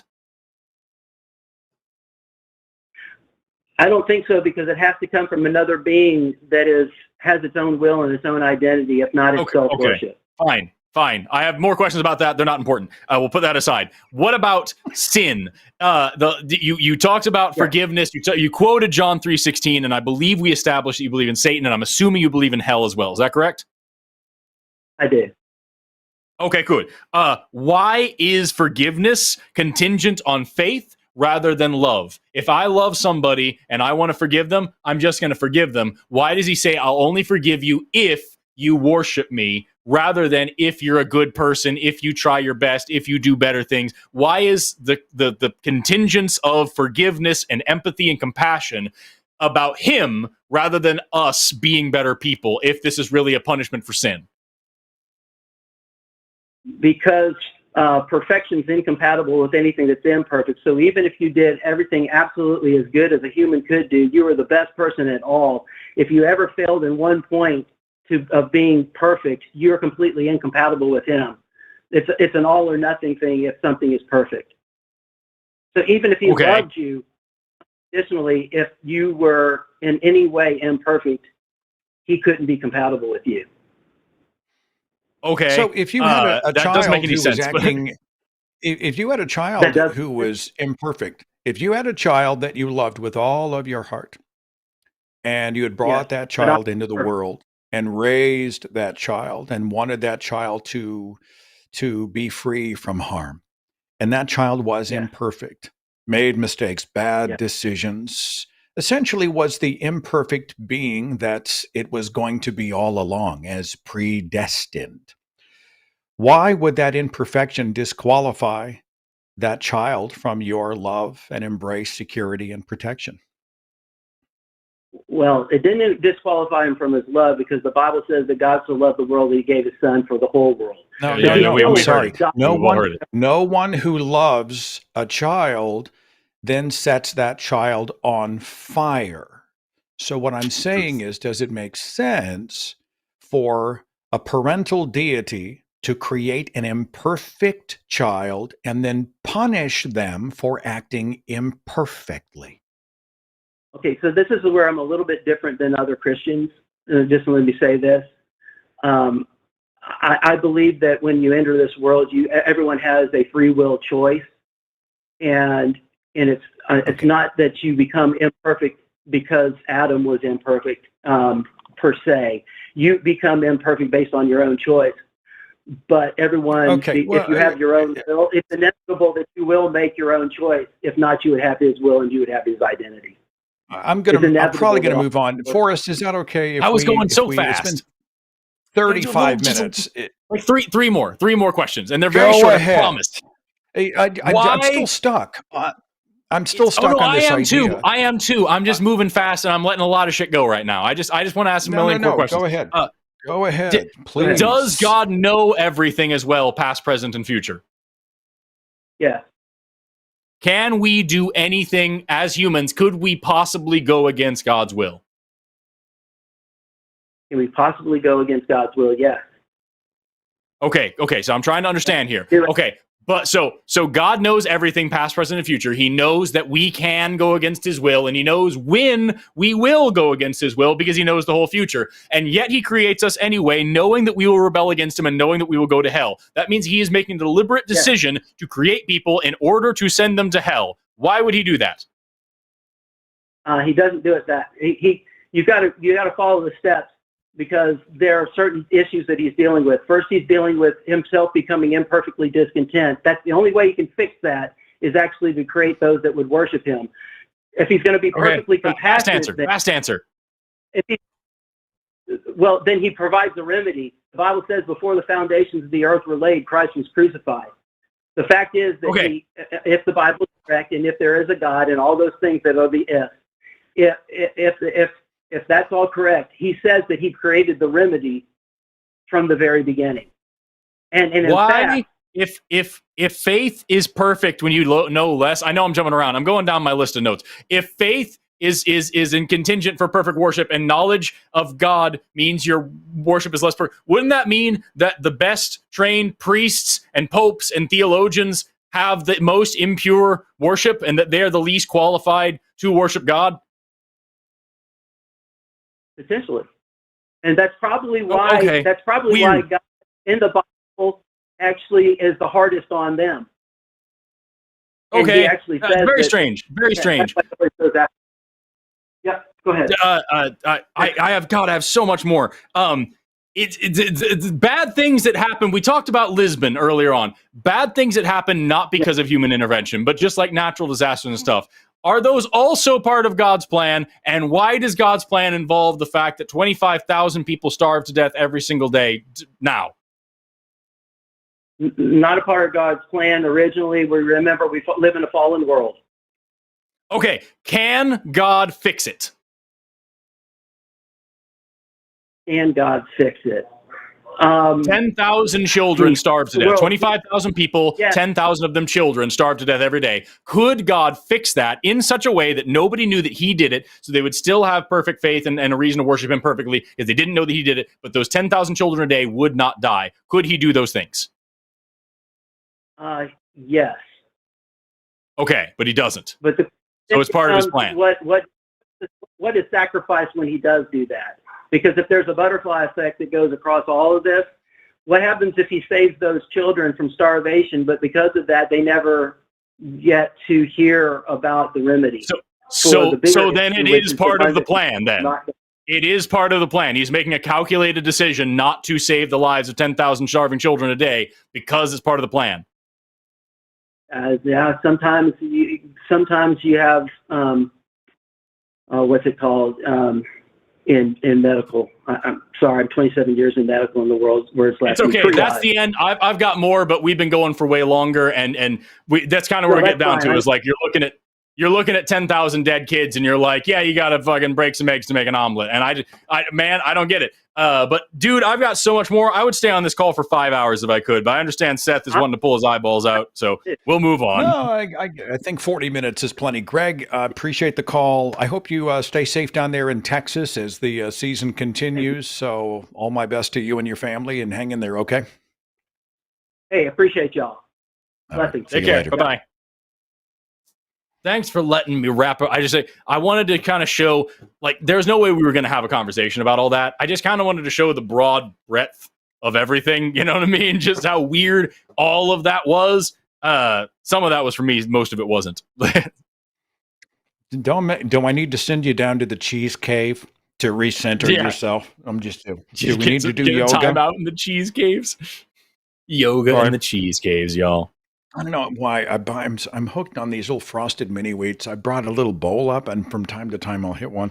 Like I'm 12 years old again whenever I eat breakfast cereal, which is essentially like eating a candy bar to start your day. But I'm I'm a 56-year-old child. I'm struck by how an omnipotent God is constrained by all these rules, right? He can't, he doesn't, he is required, he needs.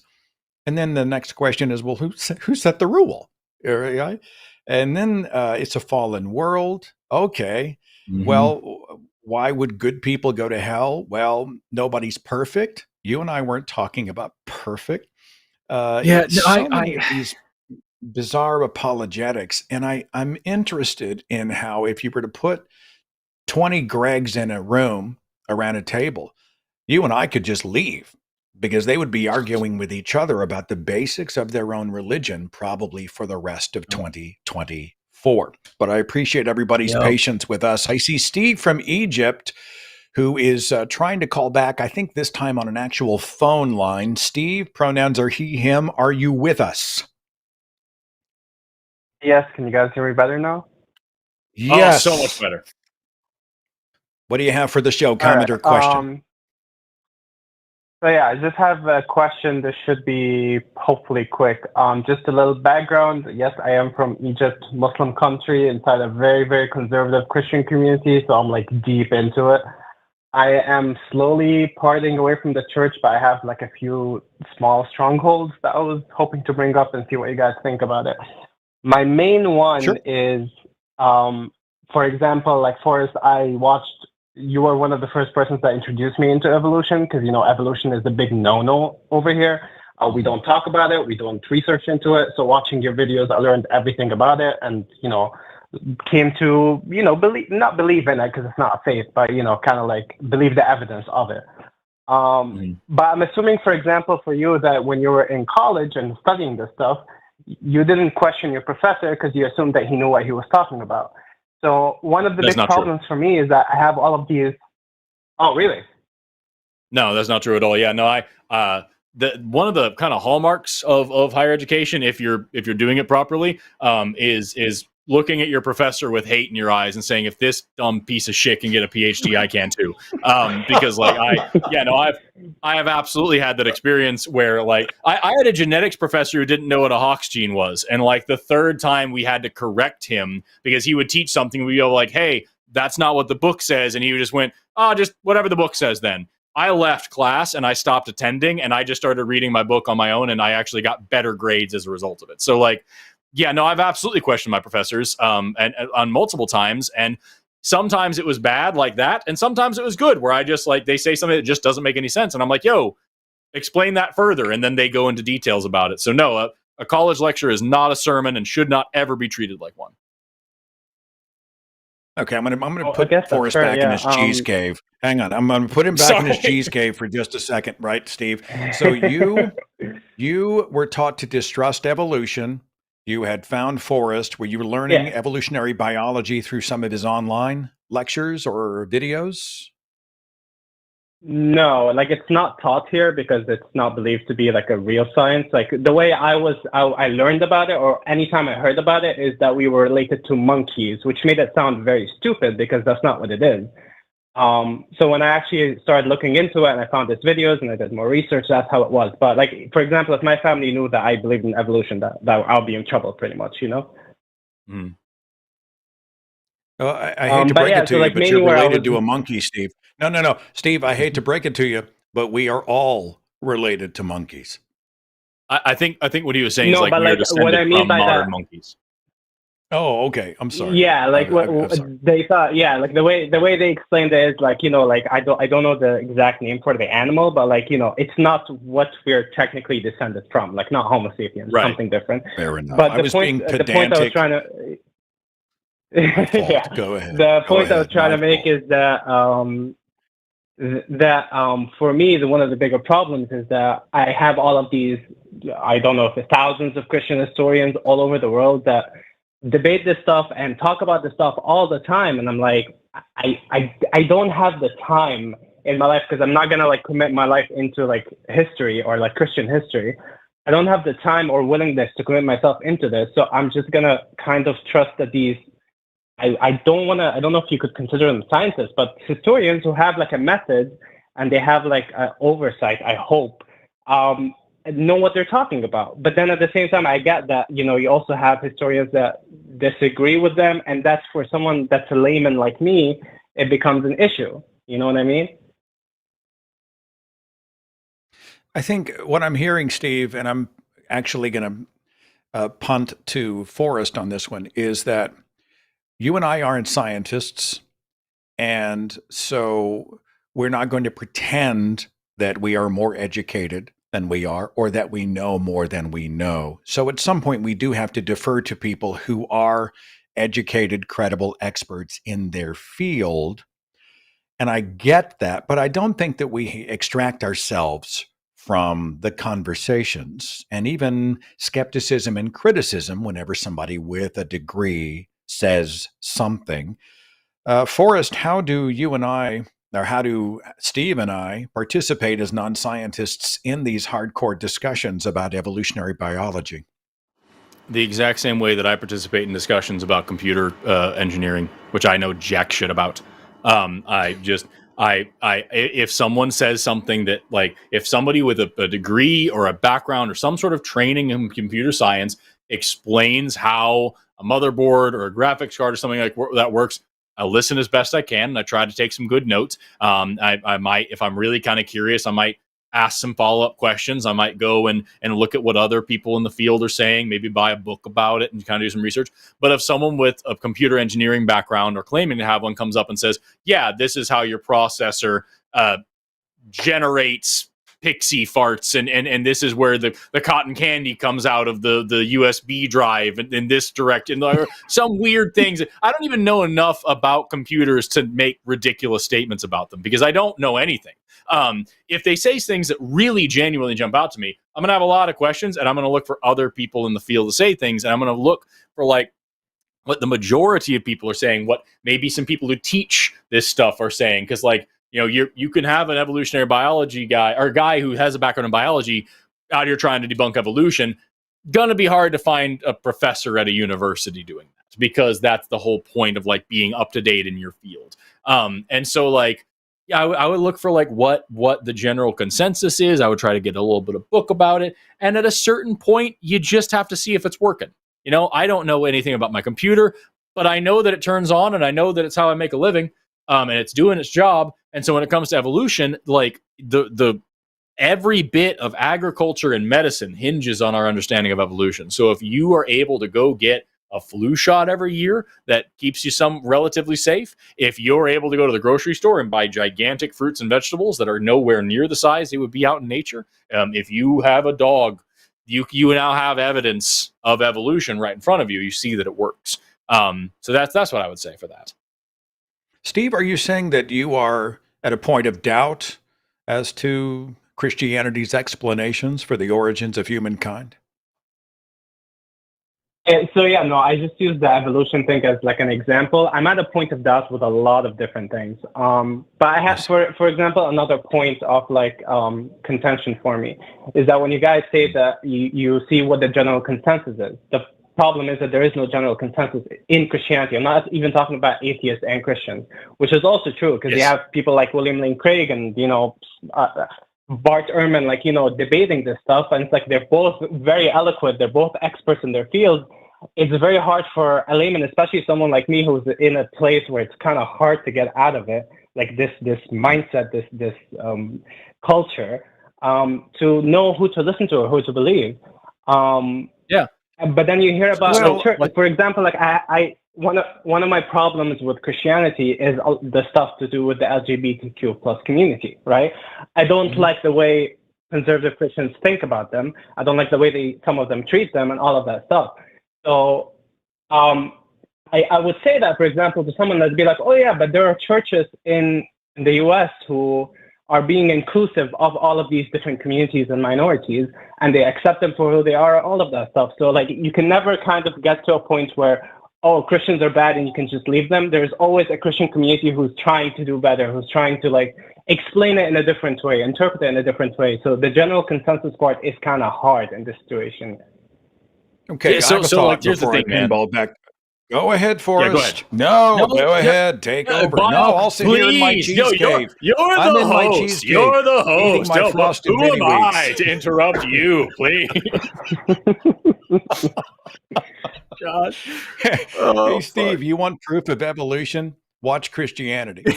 If you want to see evolution in action, watch Christianity mutate and adapt to survive. One of the reasons that we are seeing the morphing of Christianity into a more progressive, humanitarian, humanistic, egalitarian, love everybody. My Jesus would never judge anybody. I don't necessarily hold to the Bible, but I love God and kumbaya, and there's white light and confetti and, Yanni music. The reason that kind of Christianity exists today is because people are evolving their value system past the dogmas of our past. If you were to go back 1,000 years and try to practice some of this progressive Christianity that we see by lovely people who have rejected the anti-gay verses, and the anti-slavery verses, and they don't want to subjugate women, and they think hell is an atrocity and God would never do that. If they were to go back and try to sell that 1,000 years, hell, a few hundred years ago, there's a chance they would have been executed, or at the very least ostracized, kicked out, banned, shunned. But as we know more about the human condition, as the world becomes more connected, many of these Christians, they can't reconcile all of this crazy, old, hateful, bigoted, bizarre, superstitious dogma. And so their religion has evolved to fit their value system. Christianity is not one thing. The Bible is not one thing. It just depends on the person, on the translation, on so many other factors. And I think, honestly, it's a revelation of the evolution of religions to survive. And two, I think the fact that the experts can't agree with each other on the basics of their faith actually helps us to reject it. Because when the people who are supposed to know the most can't decide, is Genesis literal, 6-day creation, millions of years? Was it a global flood, regional flood, metaphor? People lived to be 1,000, or was that some other kind of story? Slavery, indentured servitude. Was Mary an actual virgin, or was she not? Is hell a real thing? Separation, the abyss, the grave? Tell me about the tribulation. Are you a-trib, pre-trib, post-trib? You see this much disagreement, it tells us there's a problem. And you're right to have questions and concerns and strong doubts. Forrest Valkai, I'm done yammering on. Yeah. So, No, you're ahead. fine. I was gonna say some similar things about like the way that these different religions. Because the thing I think is really important is that you mentioned like William Lane Craig and Bart Ehrman and things like this. And what I think is important to remember is that, as you pointed out, Steve, these people have very different, philosophies and beliefs about Christianity, and yet they're out here getting very famous, spreading their specific dogma as if it's the only true way to do this. And what I think is really important for people to remember is that, like, if someone is a professional arguer, that they're gonna win the argument. There's a difference between being someone who sits down and has a serious discussion and shares their ideas and learns and grows, and someone who is just a professional arguer. Because a professional trained debater who is completely demonstrably wrong is going to win a debate against a layman who's correct. because it's just, you have tactics, you have ways of presenting information that make you sound credible. It's the whole reason people like Ben Shapiro have a platform. And so if you're talking about this with Christianity, like, yeah, the fact that there is so little consensus, and that if you have two Christians in the room, you will have three opinions on what God wants, that should tell you something. Meanwhile, when we look to, the way science works, yeah, science has changed a lot over the years as well. Science has also evolved. And the thing that made science better is better science. When we didn't know something, or we believed something that was incorrect, better science came along, we fixed it. We used to not know what plate tectonics was all about. Before the 1900s in general, but especially the 1950s and 60s, there were lots of different ideas about why earthquakes happened. We thought there were great underground oceans. We thought that there was like cooling and heating cycles within the core. We thought maybe the earth was expanding like a balloon, and there was all these different things. And then especially over the 20th century, we developed plate tectonic theory, and there was a great big debate over whether or not that should be taught in public schools, or whether anybody should ever listen to this wacky, crazy new idea. And for a little bit, scientists were kind of at each other's throats about plate tectonic theory because it was a radically new concept. And then the evidence became overwhelming, and we all kind of got on the same page. And now if you go to a geology department, they try to teach you that there is no such thing as plate tectonics, but in fact, it's a heating cycle of the core of the earth. They would be laughed at that institution because they have nothing to back up what they're saying. However, if you're a Christian and you go and you say, yeah, I know so many people interpreted this verse to mean that this thing, but actually I read it and it meant this to me, and that's what I believe, that's how you get a following. You just say some other dumb shit and everybody just flocks to you. And that's not exclusive to Christianity. That's how literally all religion works. So I think what you're describing here isn't the problem so much as it is the solution to what you're looking for. Well, I have a comment on that. It might sound stupid, but it's rational thinking is kind of something that you have to develop at a later age in the Middle East. Like it's hard because it's not in the education system. It's not in the culture. So as I try to develop it more, I might ask stupid questions. But when you say, for example, that we used to have maybe like science that didn't have all the facts, let's call it bad science, and then you get better science that improves on it. Well, why are we not saying the same thing about, for example, you have bad interpretations of the Bible that accepted all the bigotry, and then you have the newer interpretations that are better and they remove all of that stuff. Like, isn't it just kind of similar in a way? Like it's at face value, it sounds similar. The underlying thing that's different between the two is evidence. Bad science is outperformed by better science because better science has better evidence. And so, like, for example, Piltdown Man is a great thing that people like to bring up. Creationists like to bring up Piltdown Man because it was this fossil, quote, quote, that was found in England. And they were like, this is the missing link between us and the apes. And then it turns out it was a hoax later on the line. And when you hear that story, you're like, oh, yeah, scientists just believe anything. They found a thing that somebody made and threw in the dirt, and they just believed it was a fossil, and they believed that it was all this stuff, and it's all just a matter of faith. Actually, what happened is, number one, it was a story of scientists not working together. Dentists didn't believe the shit the whole time because whoever it was filed down the teeth weird to make them look more ape-like. And dentists were in the room the whole time saying, hey, that's not a natural wear pattern. And all the fancy erudite biologists were like, shut the fuck up, dentist. Nobody listens to you. And then it turns out the dentists were right. Also, it was a history of racism because all these white English scientists were willing to believe that the story of human evolution was African ape, white Englishmen, and then humans. That was fucking stupid. So the reason why we changed our minds about Piltdown Man and about so many other things is that we had better evidence. We reevaluated things. We actually learned new stuff and factored in those new details into what our understanding of the world was and changed our understanding of the world accordingly. It's cramming stuff in to make it a different shape.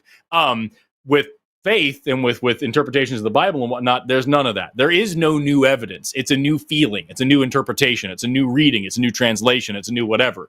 And it's just not even close to comparable.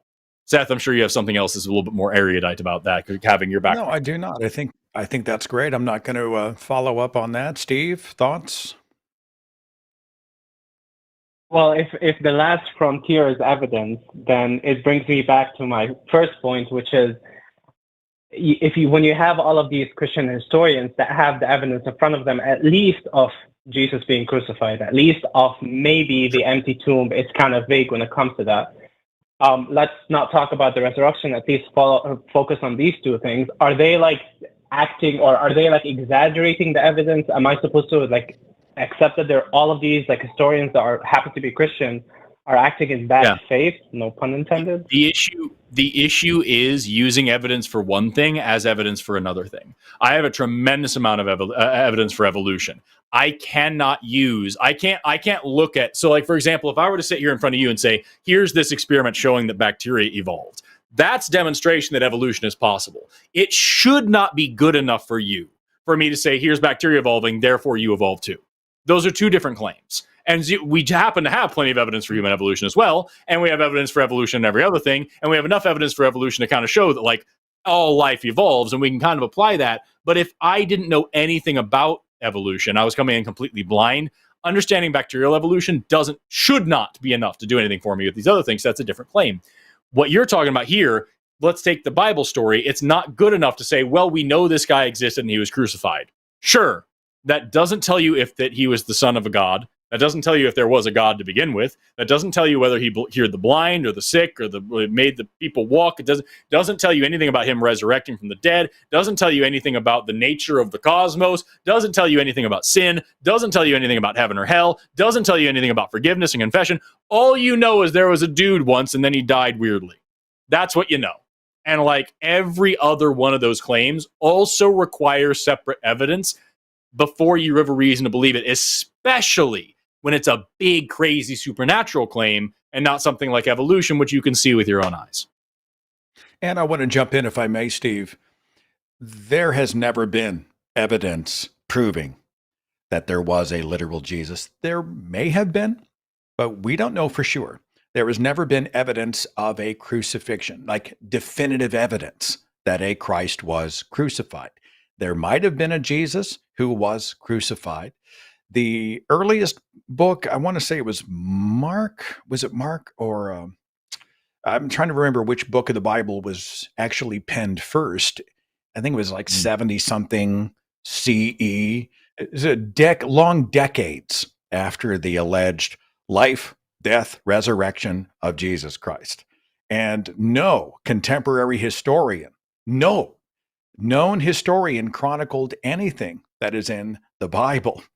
So if someone comes forward and says, we have evidence for, we have the proof of Adam, Eve, Noah, Jonah, Esther, any of the apostles. I mean, even when Bart Ehrman talks about Paul, and there probably was a Paul, this idea that we know for sure, this is an ideological claim. It is a theological claim. It is a sermon, but it is not vetted history, and it's simply not backed up by the record.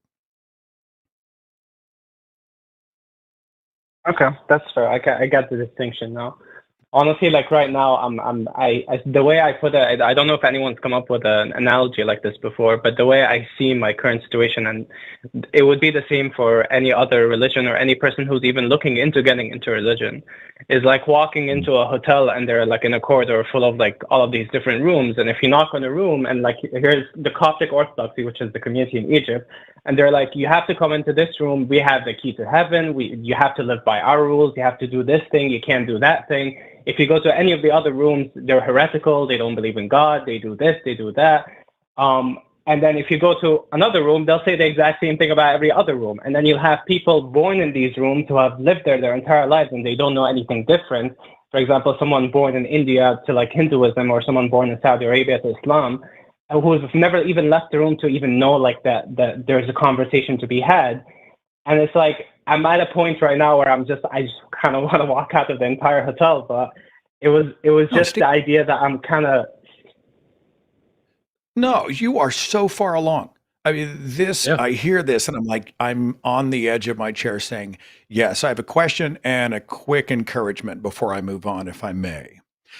Are you worried about your safety in Egypt if you decide maybe there's no there, maybe if Christianity isn't real? Do you worry about your safety, losing a support structure, some other penalty? Are you concerned about the social consequences, financial consequences, etc.? No, like I'm not gonna say that I would be brave and like stand up and just announce to the entire country that I'm an atheist because I'm not an No, it's not what I'm asking, Steve. Obviously, If you were to do that, let's say you just went out and said, I'm not sure this stuff isn't a bunch of crap. Do you live in an environment where that would put you in the crosshairs in some way? Oh, 100%. At the very least, I'd be targeted by my family first out of everyone. Yeah, sure. Okay, well, my encouragement to you is that nobody governs your personal journey. All right, your mind, your heart, your value systems, your curious brain, and your journey belongs to you, whether you tell anybody else or not.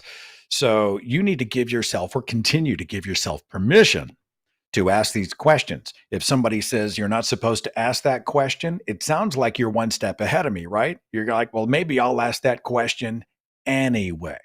A wonderful, beautiful, benevolent, all-loving God would never punish a child for being curious and wanting sensible answers. I suspect as you continue to deconstruct Christianity, all of these doubts are going to continue to spin and spin and spin, and you may find yourself elsewhere outside the faith.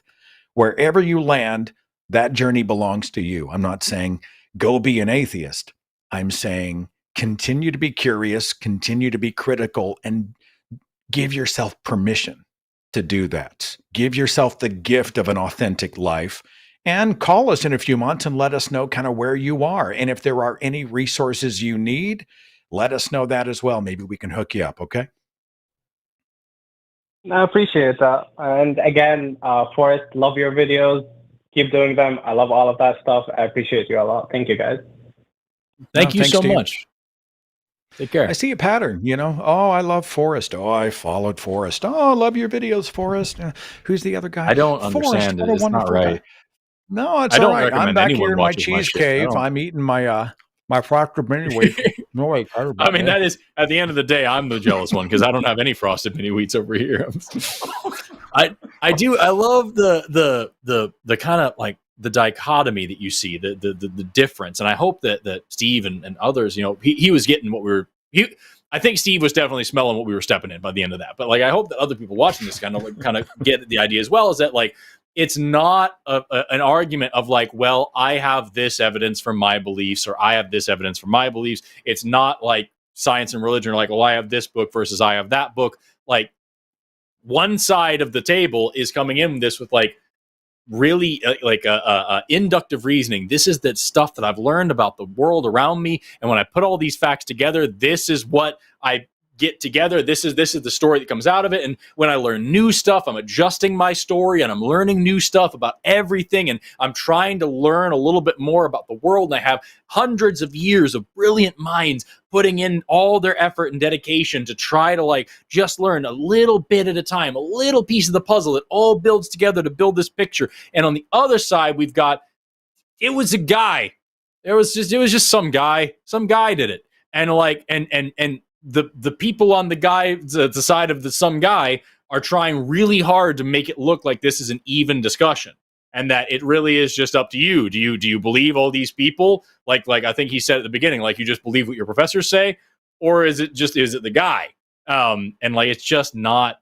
That's not how it works at all. And I hope that more people get to see that. It's just not a fair fight. Hear a flavor of, and this is sort of branded onto people in authoritarian cultures, specifically religions are really good at it.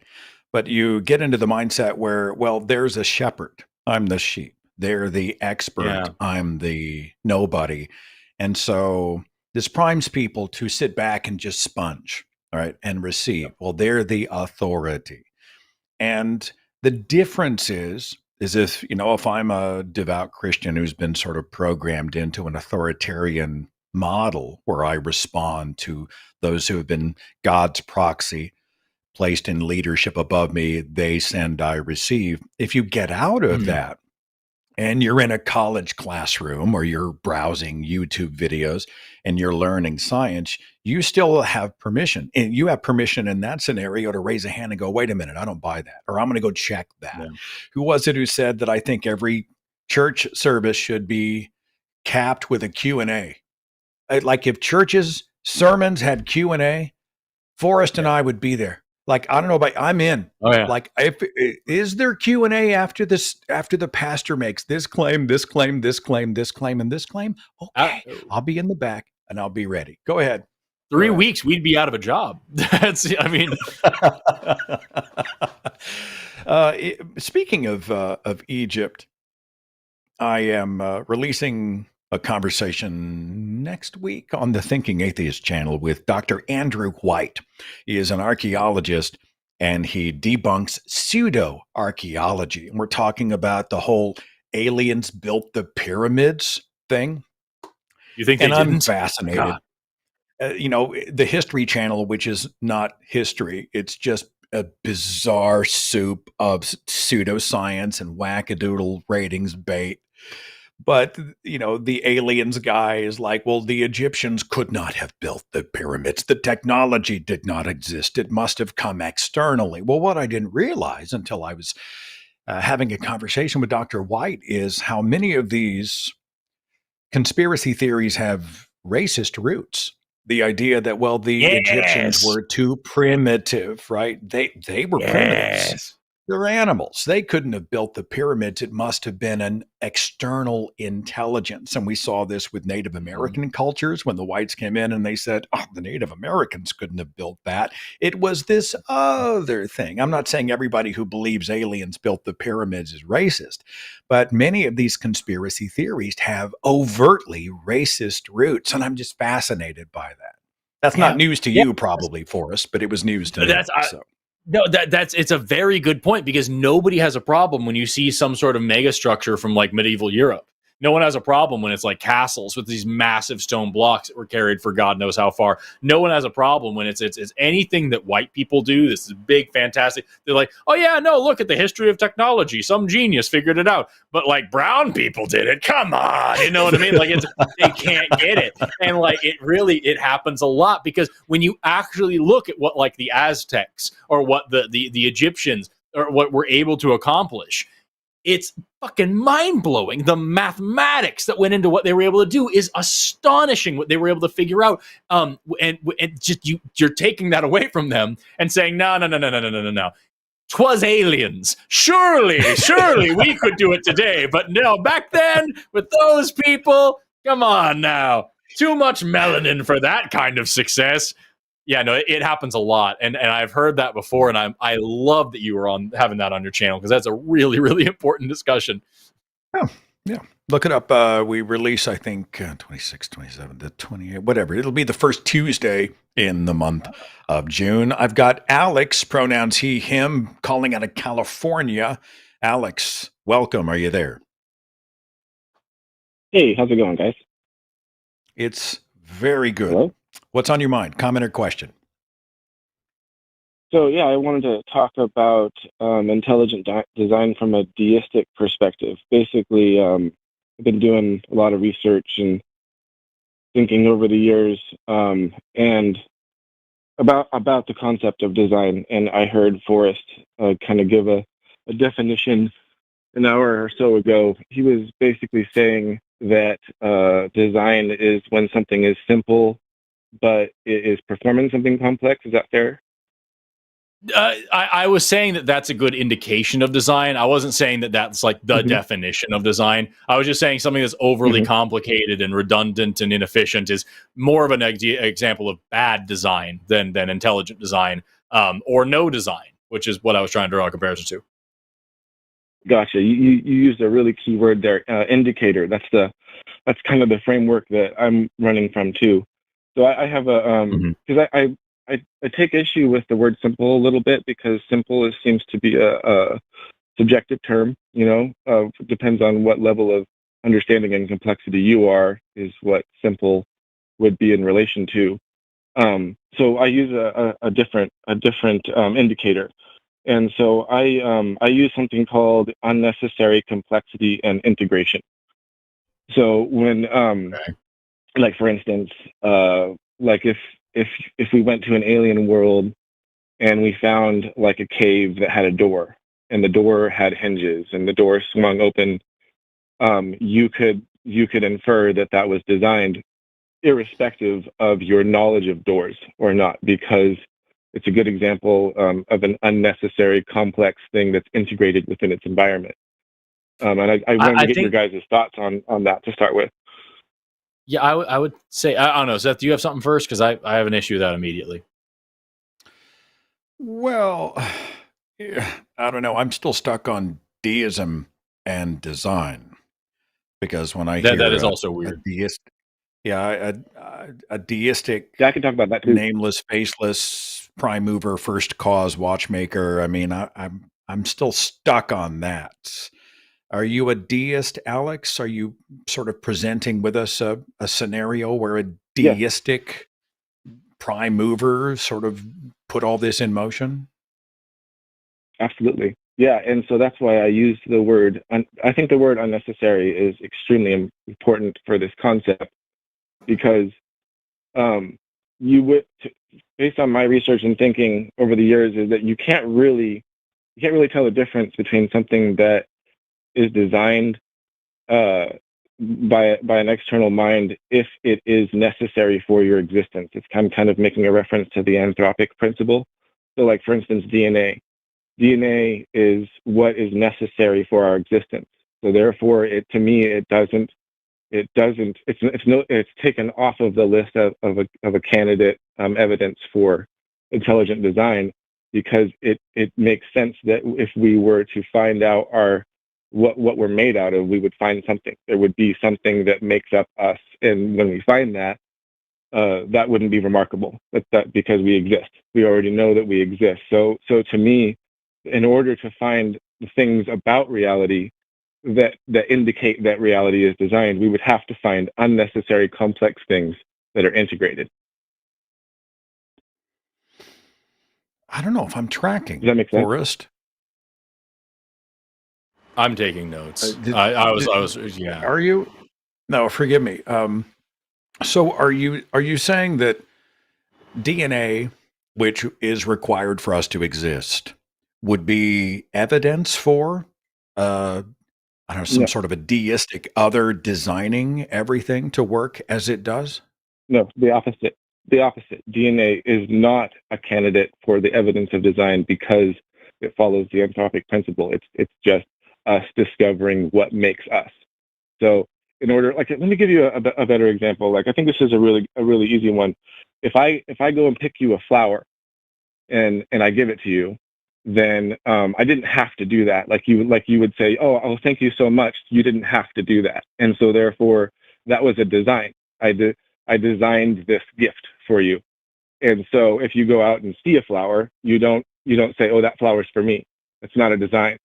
But if it's unnecessary, that's the idea I'm trying to float by you guys, is that if it's unnecessary and it's integrated within its environment, that seems to be a good indicator of design. And I don't know if the flower thing something makes sense. then is not required for existence. It's almost like a painter's brush, a kind of window dressing on the world we live in. Yeah, that would indicate a deistic cause for whatever that is. Yeah, if there's a bunch of stuff in our reality that's unnecessary and integrated into our environment and helps us in some way. Like if we lived in an environment where everything was lollipops and sunshine and rainbows, you might have more evidence to say, well, I think this might have been designed for us, because it's unnecessary. So if anything that's necessary would be stricken from that discussion. But before I pass this conversation over to the biologist, what would that deistic first cause look like in your mind? Or do you have a picture of what this creator designer would be? So the deists don't ascribe any properties to God. So God is just the ineffable something outside of existence, and the only real fact about God from a deistic perspective is that God is the cause of this universe. That's the only quote unquote property that you ascribe to God. So that's what makes deists very different than theists, is that theists I give a bunch of understand properties deism. to God. What I'm interested in here, though, is if we essentially are then living our lives absent of an involved third party, the one who sprung everything into motion and perhaps even designed some stuff, then, kicked off and now he's watching Netflix, right? It, whatever. And it doesn't even have to be a god. If that creator, prime mover, designer is not involved anymore in any way, and especially if that designer has not created anything that is critical or essential for our existence, aren't we essentially living as if that other doesn't even exist? I mean, why does it matter? Well, I'm not saying that DNA and what's required for us isn't designed. I'm saying that kind of stuff we can't use as evidence for design. So if a creator, deistic God exists, then it created everything. But what I'm specifically talking about is what constitutes evidence. And there was a second part to your question. I'm sorry, I forgot that part. No. I think with the deist, I always think we're essentially on our own. This whole the deistic position for me is the deadbeat dad. All right, fine. He impregnated the universe, and now he's off. Who knows? I mean, to me, we exist as if there's no one, no thing that is involved anyway. We exist, but we're existing essentially on our own. So I would think I was more interested in why it would matter. Forrest Valkai, you want to? I know I see you over there making some notes. Do you mind if I respond to that real quick, Seth? Oh, please do, Alex. Yeah. So you said that the creator God isn't involved in our life, and that's not necessarily true with a deistic perspective, because you can imagine, let's say, our ancestors built a dam 100 years ago, and we still use that dam. Well, those original designers are gone, and they're not in our life anymore, but you could still say that they're involved because they built the dam. And so that's kind of the way I look at it. If the dam never decays or is changed, modified, if it never breaks, if it's never impacted by its environment. I mean, you and I are not talking about something that was built out of concrete and steel. We're talking about a living, breathing ecosystem, all life everywhere, constantly mutating, in motion for better and for worse. I'm not sure I put those two analogies together. Forrest, thoughts? Yeah. So I have a few. Number one is that you touched on this a little bit, and maybe I misunderstood you. So I want to see if I'm understanding here.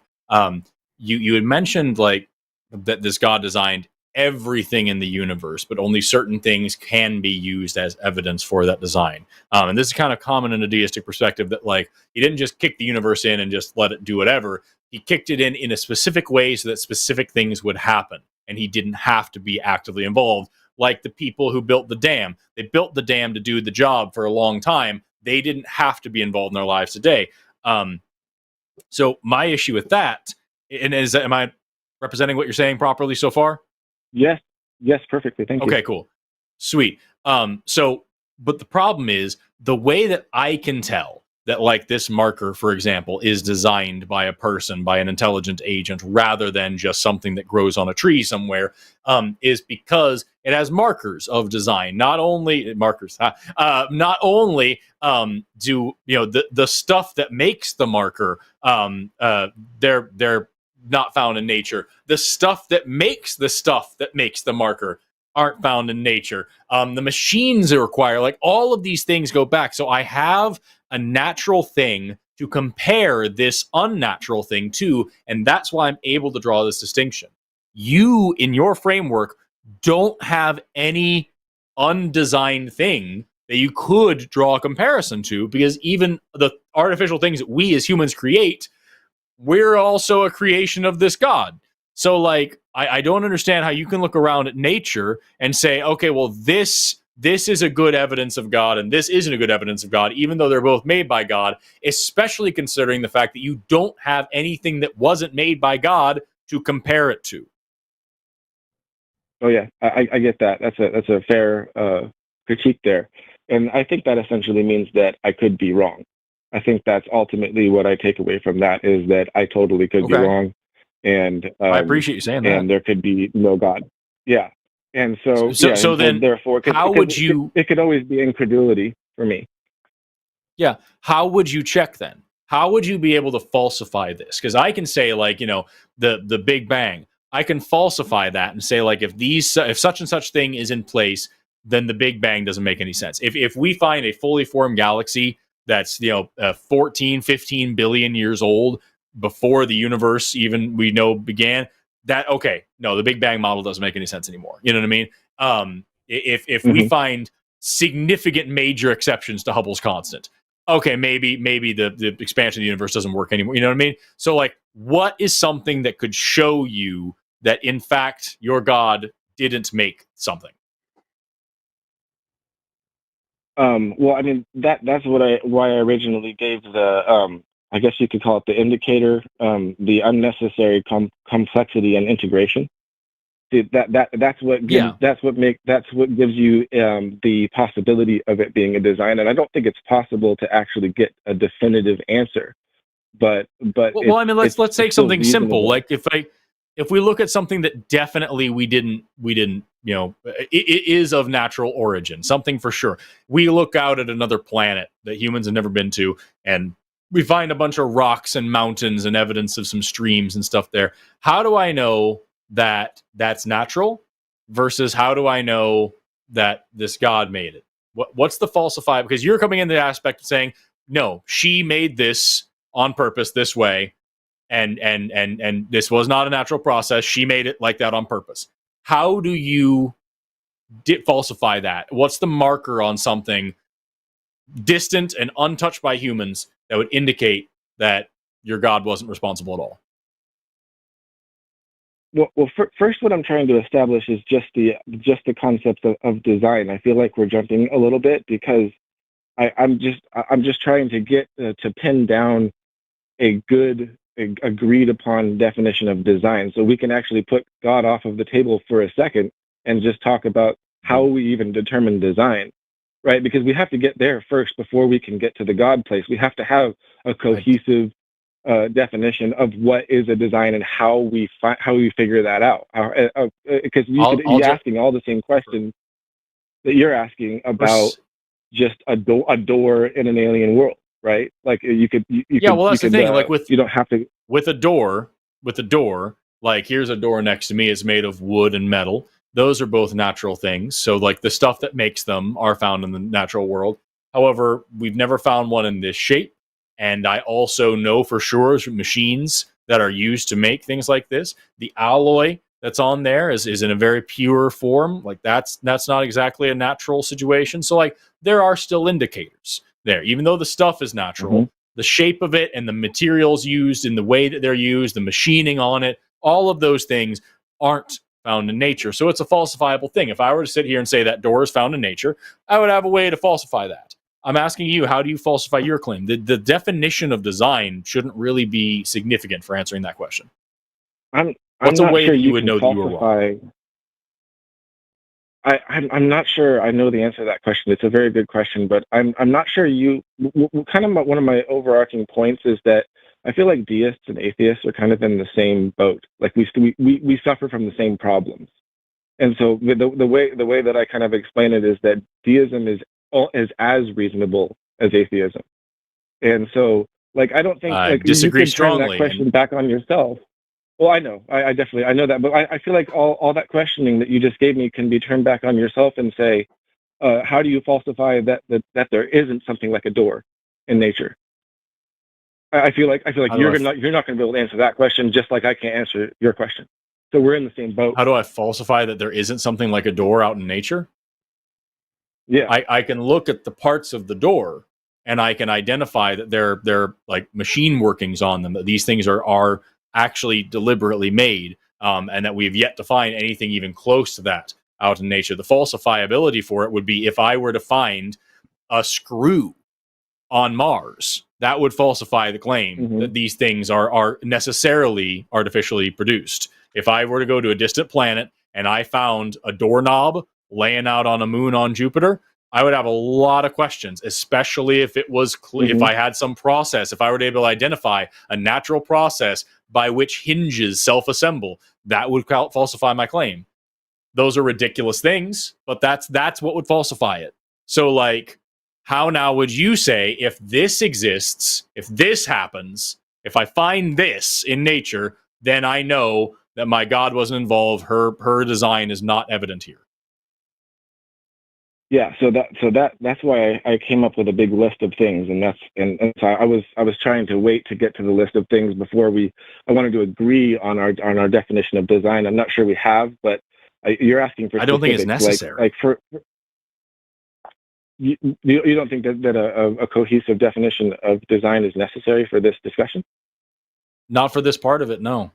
I think you could just tell me what is a thing that your God would not have been able to create, and that you could see in nature and know, okay, actually, she's not real. I'm not sure what you mean by my God would not be able to create. I don't understand that. You're saying that your God created everything, or that your God you have this deistic God, and she whipped up the universe in such a way that exactly the universe that we have in front of us today would come into existence. And that's why you said that DNA isn't a good example, because DNA self-assembles and DNA mutates on its own and all these things. So even though she concocted the way for the DNA to come into existence, she did not specifically concoct the DNA itself. So I'm asking you, how then, like, what's a thing that you could go out and find that would be like, okay, you know what though? There's no way that she could have structured the universe to make that happen, so therefore this isn't real. Okay, gotcha. I see. So, but we're talking about then we're getting into the properties of God, right? We're getting into the properties of what they can and can't do, which is outside the scope of deism. I don't know if that's necessary. I don't know if that's necessary either. I'm just asking you to falsify your own claim. Is all I'm doing. It's like if I said that we live in a simulation. It's like if I said that we live in a simulation. There's nothing that I could possibly provide to you to either prove that true or false. Even if I could prove to you that it was true, if you woke up from the simulation like Neo and you know what I mean, then I could just say you're in level 2 of the simulation now. There's nothing that I could possibly provide to you. Any evidence against it is part of the simulation. Any evidence for it, it doesn't matter. So, like, it's an unfalsifiable claim. There's no reason to move forward with it. So I'm asking you if you can falsify your claim, or are you just saying, you know what, the universe is pretty cool. I bet some guy did it. And that's your whole argument. No, that's definitely not my whole argument. So then how do you falsify that? So that is a good way to frame it. Dang, I just lost my thought. I hate that. So the way we identify a design is through the unnecessariness. Unnecessariness, is that a word? Sorry, I'm getting flustered now. You're fine. So the atheist perspective. Okay, so everything that you're saying, like I said, can be turned back on you, because you could just say that, well, naturalism is can explain everything. So everything, so in the same way that you said, well, in a simulation, I could just say that everything is part of the simulation. Well, you could just say that everything that we don't know about or don't understand is natural. So you could do the same. I keep trying to bring that up, that we all seem to be in the same boat. We all seem to be able to not be able to prove our position. The thing that would falsify naturalism, is something supernatural. If something popped up that defied the laws of physics, that defied the laws of chemistry, that if something new magical happened that we could actually identify as magical and had no naturalistic pathway for whatsoever, and would demonstrate was in fact a supernatural event, then that would falsify naturalism. If we find something weird that we can't explain, we might default towards naturalism for a while, because everything we've ever seen ever has a natural explanation, and then just not knowing something isn't evidence of magic. But if we actually had positive evidence for magic, then naturalism would be false. So yes, that is also a falsifiable claim, and you still don't have a falsifiable claim. And with atheism, if I tell you there's an evidence behind this bookshelf, if I tell you there's an elephant hanging out behind this bookshelf, you can say, yes, there is, no, there isn't, or I don't believe you. If you say, yes, there is, or no, there isn't, you need evidence to support that. If you say, I don't believe you, you're waiting on me to give you the evidence. So what you're doing here is making a positive claim that there's this God that exists, and she whipped up the universe because she's a space wizard and she can do shit like that. And I'm asking you, show me the evidence. And you're saying, we're in the same boat. I believe it and you don't believe it, and neither one of us really knows. And at the end of the day, I'm the only one being intellectually honest here, because I'm saying I don't have a reason to believe this thing exists. I don't have any actual evidence for it. And you're just saying, I don't know where this stuff came from. Some lady did it. And I don't get why that's important to you. I don't get why that's a thing you would do. And I don't understand why you would put us in the same boat when we're very clearly not. Well, I'm sorry. I may have not explained myself correctly, but I'm not making a positive claim. What I'm trying to say is that deism is as reasonable as atheism. So that, I guess that's the positive claim. So I'm not saying that the God wizard. You are calling in as a deist. You are calling in as a deist. You are making a positive claim. You're saying that this God exists and that this God whipped up the universe in such a way that everything that we see around us is evidence. Forrest, that's not at all what I said. I'm sorry. Okay. All right. If I may interject, please. And I like the idea of that we can get into these sort of esoteric conversations, but I worry we're starting to bleed momentum, Alex. We could probably wade in these weeds for a long time, but I am curious, can you just rapid fire this list that you said you had brought? You did the precursor to the list. You've made your sort of, at least the beginning of a point, and you have a list. What is the list of? It's a list of things that I believe are unnecessarily complex and integrated in such a way that indicates design in the universe. How many things are on the list? A bunch, but I don't want to give them all because I just realized a few of them are bad. But there's a good amount. Give me of just them. rapid fire a few of them. I don't think I want to get into it now, but I am curious to hear them before I get a couple of more calls in. Just give me some of your list, 5 or 10, quickly. So the hard problem of consciousness would be the number one. That would be like the absolute easiest low-hanging fruit, is that consciousness doesn't have a known function. We don't know why it's here. It's unnecessary. It's integrated within reality, and it improves reality. Without consciousness, you have a certain top end to what reality can be. Once you hit that level of consciousness, then everything changes. And so, but it doesn't seem to be necessary. We have the hard problem of consciousness being the philosophical zombies. Why aren't we all philosophical zombies? That's the first one. Second one is humans' understanding of complex logic and math. So it seems to be unnecessary that we can evolve to the point where someone like Einstein or Newton or any other person who understands those types of things. It doesn't make sense to me. I'm also a computer programmer, hardware person. Not hardware. I don't know why I said hardware. I'm more of a software person. But that I don't understand why we have the top end that we do. Why do we have this incredible top end where you start with primates with sticks and you end up with a Turing machine? For instance, so to me that seems unnecessary. That's unnecessarily complex and integrated with reality. Benefits of meditation. So meditation is another weird, mysterious thing that helps us. It's unnecessary, it's complex, and it's integrated. Humans having a talent for art. Maslow's hierarchy of needs. Concepts of an afterlife arising in separate cultures. Things like the Great Leap Forward 50,000 years ago when humans started burying their dead and having religious rituals and thinking about the afterlife. All of these things are unnecessary and complex and integrated within reality, which indicates to me that it's reasonable to believe in a deistic creator. It's really important for me I'm going to stop you there, Alex. Differentiate that. I'm going to pull the plug right there. You've given us plenty of examples to chew on. I'm going to move on to the last 2 calls on my switchboard, but thank you for thank you. Presenting a perspective, and I don't know. We may comment quickly on it, but you're I much have lots appreciated. of Be things, safe in yeah. California. Honestly, I don't hear anything that can't be explained. I mean, the idea that consciousness, I think consciousness being a product of the mind brain, which are the same thing, and the utility of go ahead. I hear you over there. Oh no, I'll be brief. I was just going to say that, like, there's basically the whole point of the list was just personal incredulity, things that are complex and interesting that he does not personally have an explanation for, and therefore God.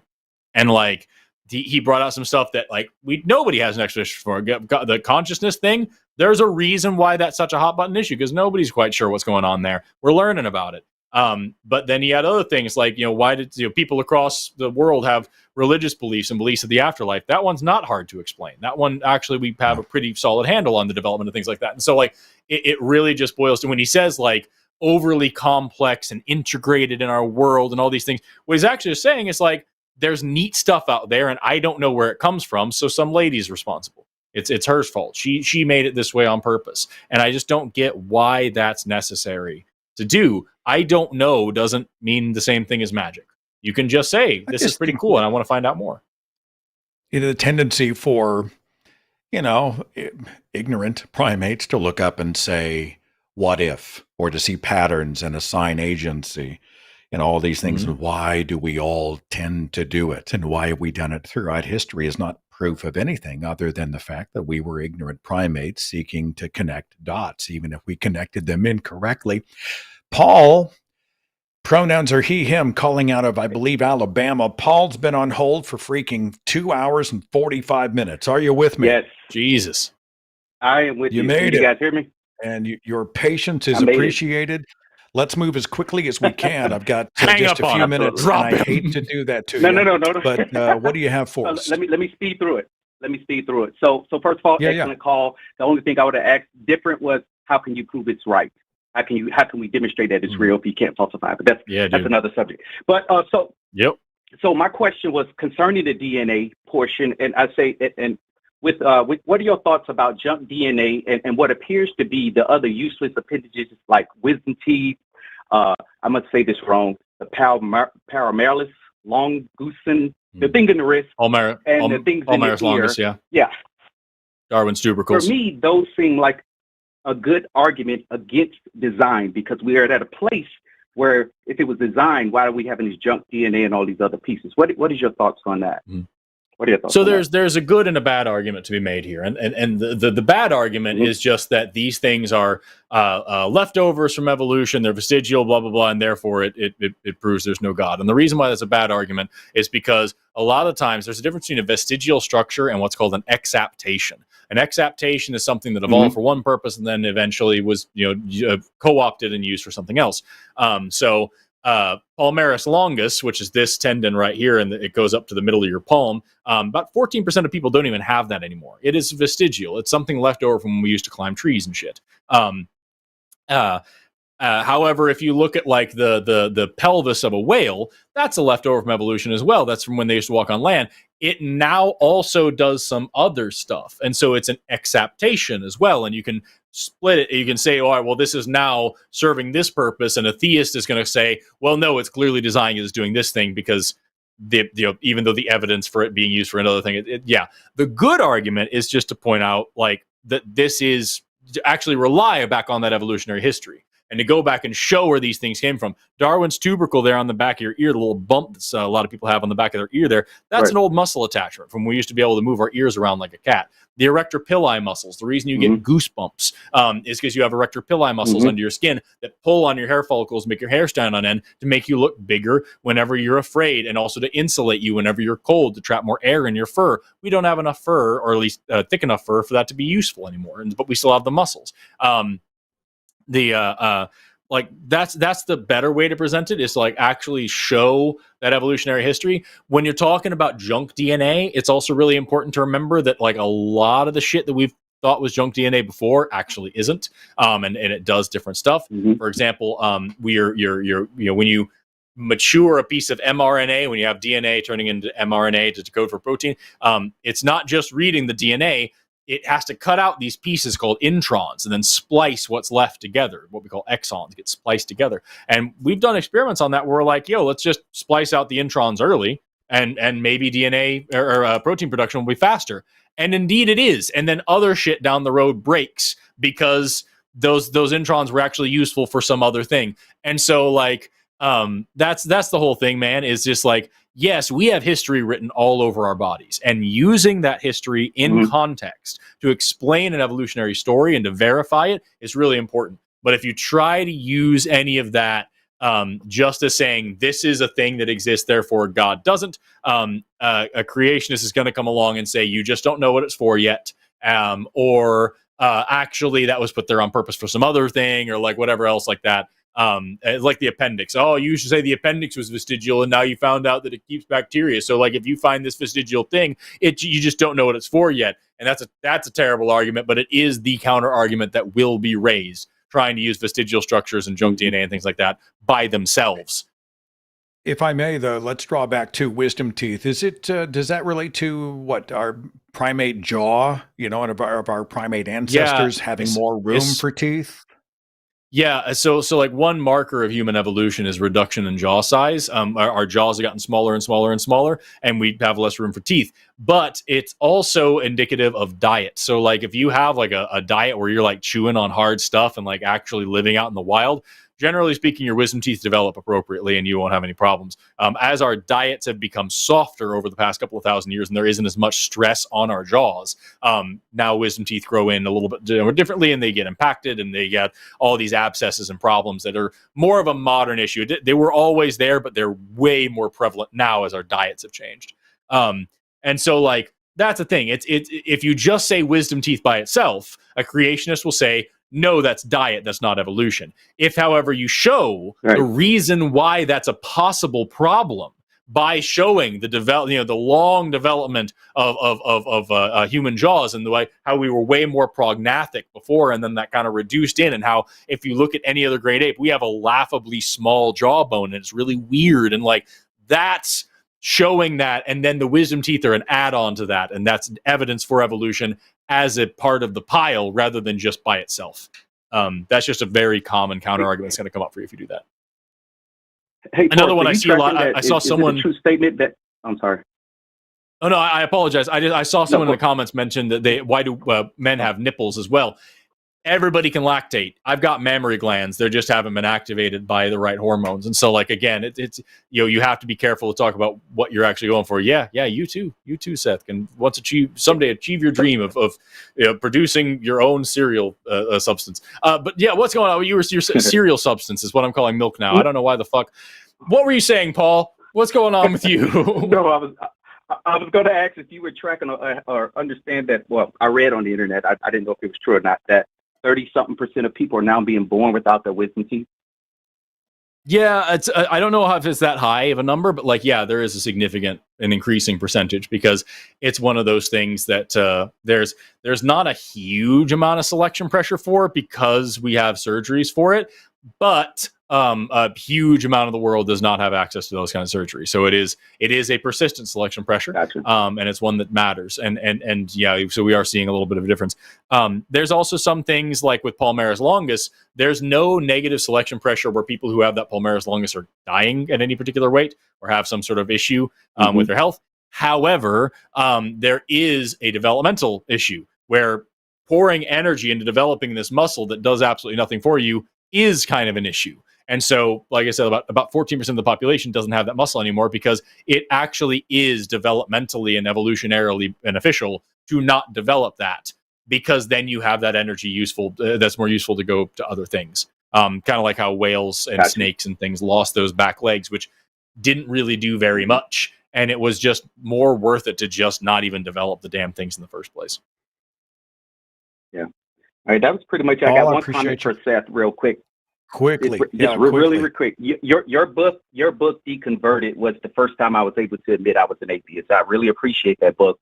I've read it about 4 times, and it's my go-to book when I want people who are at that path. That's the book I recommend. So I really appreciate that. That's all I have. I appreciate it. Oh my goodness. Thank you so much, Paul. I think we're all on the journey together, encouraging each other, and you encouraged me just now. Thanks, brother. Take care of yourself. Yeah, keep up the good work. Take care. Bye-bye. Thank you. Bye-bye. Thank you. Thanks for waiting. I just so wanted long on as well. record that Palmaris longus would be a great porn name. I don't know why when you said it, I thought it would. No, it would.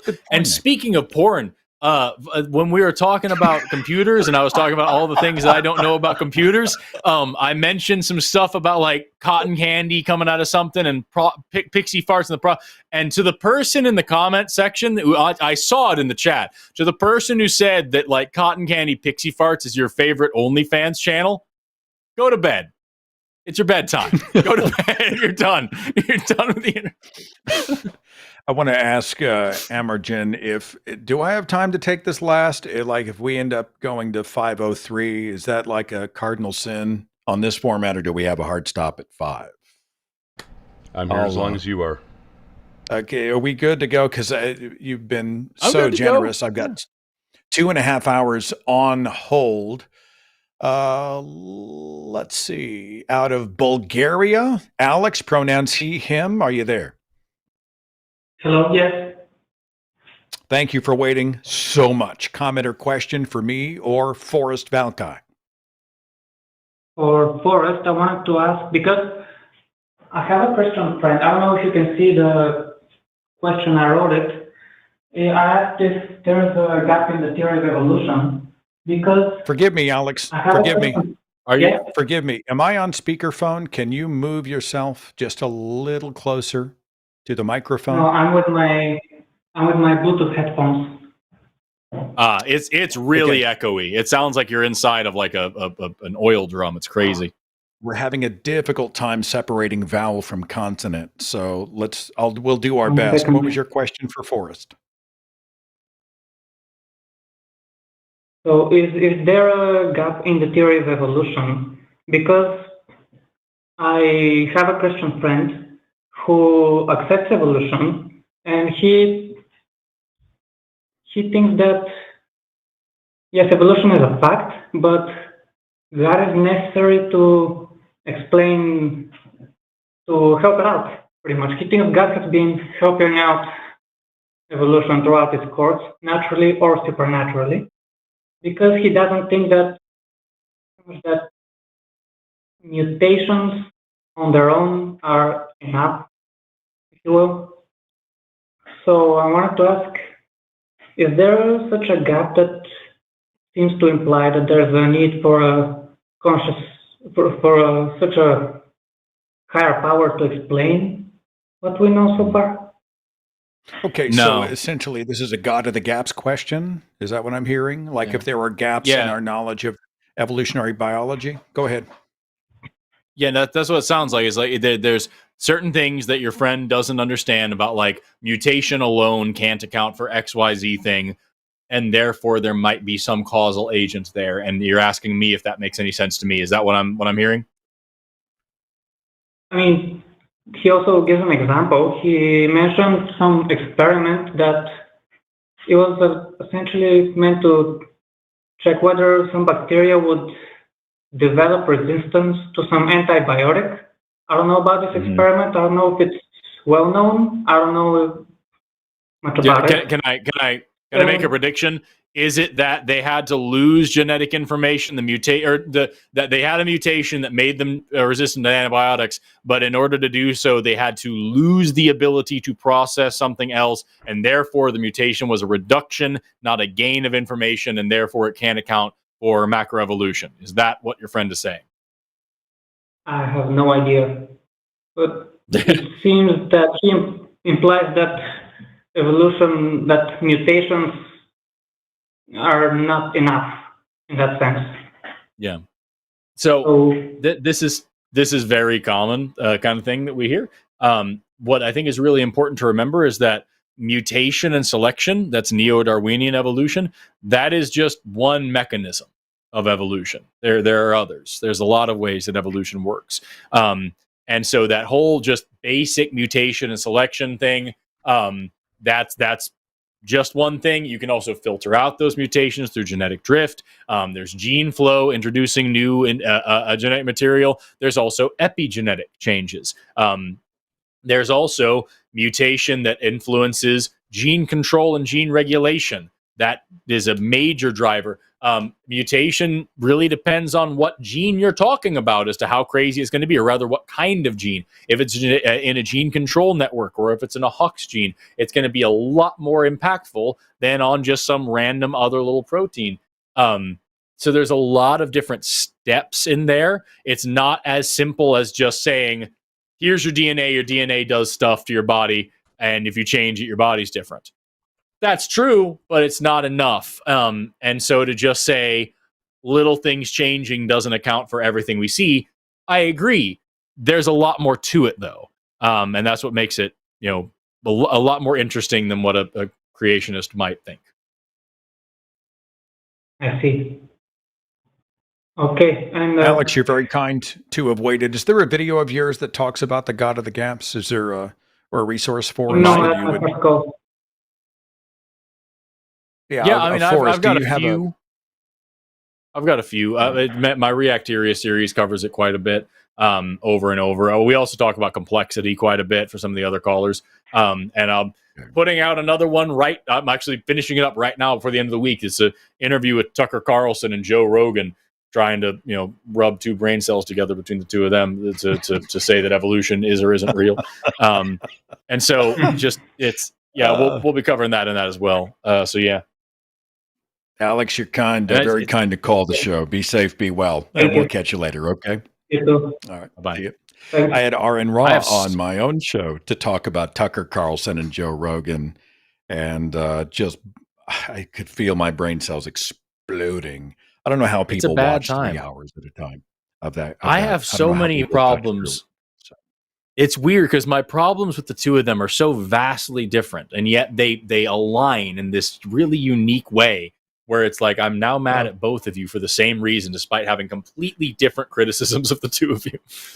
Joe just wants to have conversations. I'm an idiot, guys. You shouldn't believe anything I say. I'm just stupid. I just want to have a conversation. That's why, despite the fact that I've been a professional entertainer and television performer for decades, and I have the most listened to podcast on Spotify and tens of millions of subscribers on YouTube, I still don't understand the concept of having a responsibility as a creator and being responsible for my platform. So why wouldn't I let some assholes on my show to say that vaccines spread AIDS? Why wouldn't I do that? Fucking Jesus Christ, dude. Before I beg Forrest to pitch the upcoming shows one last time, I would like to chide him for not having enough passion. You just aren't enthusiastic enough about science education and about the pseudoscientists and grifters out there. And why don't you care, man? Why don't you just engage more passionately about it? You have made this joke before, and I'm starting to take it personal. I'm going to have to be more animated next time I do something with you. I think your enthusiasm is freaking contagious. Honestly, I love co-hosting the show with you. I think we ought to buy like a Partridge Family van and hit the road. We should just take it on the road for a few months and see what happens. You're going to be at Baja Con this year, right? Yeah. I'm doing the Blue Water Atheist Humanist Convention in Sarnia, Ontario, coming up the second weekend in August, and I'll be speaking in Toronto that night on that Sunday night. I'm actually we're finishing Sunday morning at Sarnia, then I'm getting in a car driving 3 hours to Toronto and speaking that night for CFI Toronto. But there's a whole bunch of good stuff. The thinkingatheist.com/events actually has a full conference schedule for like FFRF and a bunch of. I got to get one of them. There's a whole bunch of free thought events going on. Do me a favor and hit the upcoming shows before we call it a day. Forrest Valkai.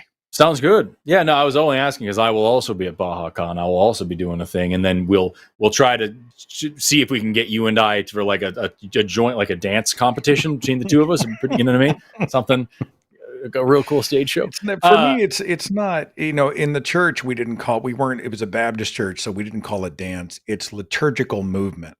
That's what we were allowed to call it. That sounds dirty. That sounds more sexual than anything else. It doesn't sound any more dirty than Paul Morris Longus. I'm just saying. I don't know, dude. I don't know. So we got shows. We got shows on this show. If you like this channel, you want to see more things, you can tune in today at 3 hours ago to see Seth Andrews and Forrest Valkai lead the Sunday show into the ground. You can watch right after this show at 7 o'clock today. You can watch Matt Dillahunty and Erika, the Gutsick Gibbon, do our After Dark show. That'll be a ton of fun. Both those guys are really cool. Tomorrow, we've got Skeptalk right here on this very same channel, where I and my dear good friend Jesse Jerdak will be talking about religious deconstruction, as well as our fucking awesome charity project that we've got coming out. Roll for Initiative. Learn how you can raise money for Doctors Without Borders by watching some nerdular nerdance here on the YouTubes. Chewed Gum is on Tuesday. We've got Alyssa and Erika on that one. That actually, I want to watch that. I like that show, but I want to watch that one especially. That sounds interesting. We've got Wednesday, The Hang Up with Matt and David. Thursday, Arden and Josie will be leading TACIS, the transatlantic call-in show, where you can learn about trans people and trans issue from real trans peoples. I'm sad we didn't get a theist calling in to argue that gender isn't a thing or something like that today. That's been kind of a staple of my last several shows. And then next week on Sunday, we've got the Sunday show with Seth again and Paul. Seth and Paul together. Going to be an interesting thing. And then we've got the After Dark show with Matt again and Aron Ra again. Just good people doing good shows. We got a lot of stuff here on this this channel. And especially if you want to get even more content of all of us, you can become a patron, a member of our Patreon, or a channel member. Jimmy Snow is doing this new thing called Live on the Line, or for us, it's just Live on the Line, because we're living here, because the whole premise of the podcast is that he calls one of us at home during our personal time when we're just trying to exist as human beings and have lives, and he will just start asking us questions and harassing us. And if we answer the questions appropriately, then one of the patrons wins a prize. And if we answer them poorly, they win a different prize. And our lives are hell. If you want to see that, you got to be a patron. Patrons get it first. Channel members also get it, but you get it like a week after it comes out. You don't want to wait for that shit. Join the Patreon. It's not terribly expensive. If you can, that'd be awesome. And you get that podcast as a kind of an added benefit to what you're doing. So be thinking about all those things. All of the links are in the description box and on the channel. Another thank you out to Amergen. Am I saying it right? Is it Amergen or Amergen? No, it's Amargan. Amargan. You were saying it wrong. How come I got that phonetic wrong? Amargan. Yeah. Hold, please. Amargan, yeah. Amargan. I also want to thank you to Amargan, and the opposite of thank you to Andrew, who called in and sat on the line for 13 minutes and then dropped. The prompt was truth is overrated when it comes to religion. I wanted to take that call so bad, and then fucking nothing. Like, how cool of it? That would have been a great conversation. Thanks for your patience with me as I'm still being introduced to everybody here. Amargen. Did I do better? Nope. Amargen. Yes. God damn it. Like again. Amargen. Again. Amargen. Yeah. Amargen. I'll work on it. Yeah. All right, everybody. Much love, and I hope you have a wonderful week. And we will see you back here next time. Be safe, be well, and thanks for watching. Bye. See, this is the next part, is that now we have to sit here awkwardly. You said goodbye, and now we're just trapped in these boxes. Smash that subscribe button to watch Seth Andrews stare into the camera and eat across the video.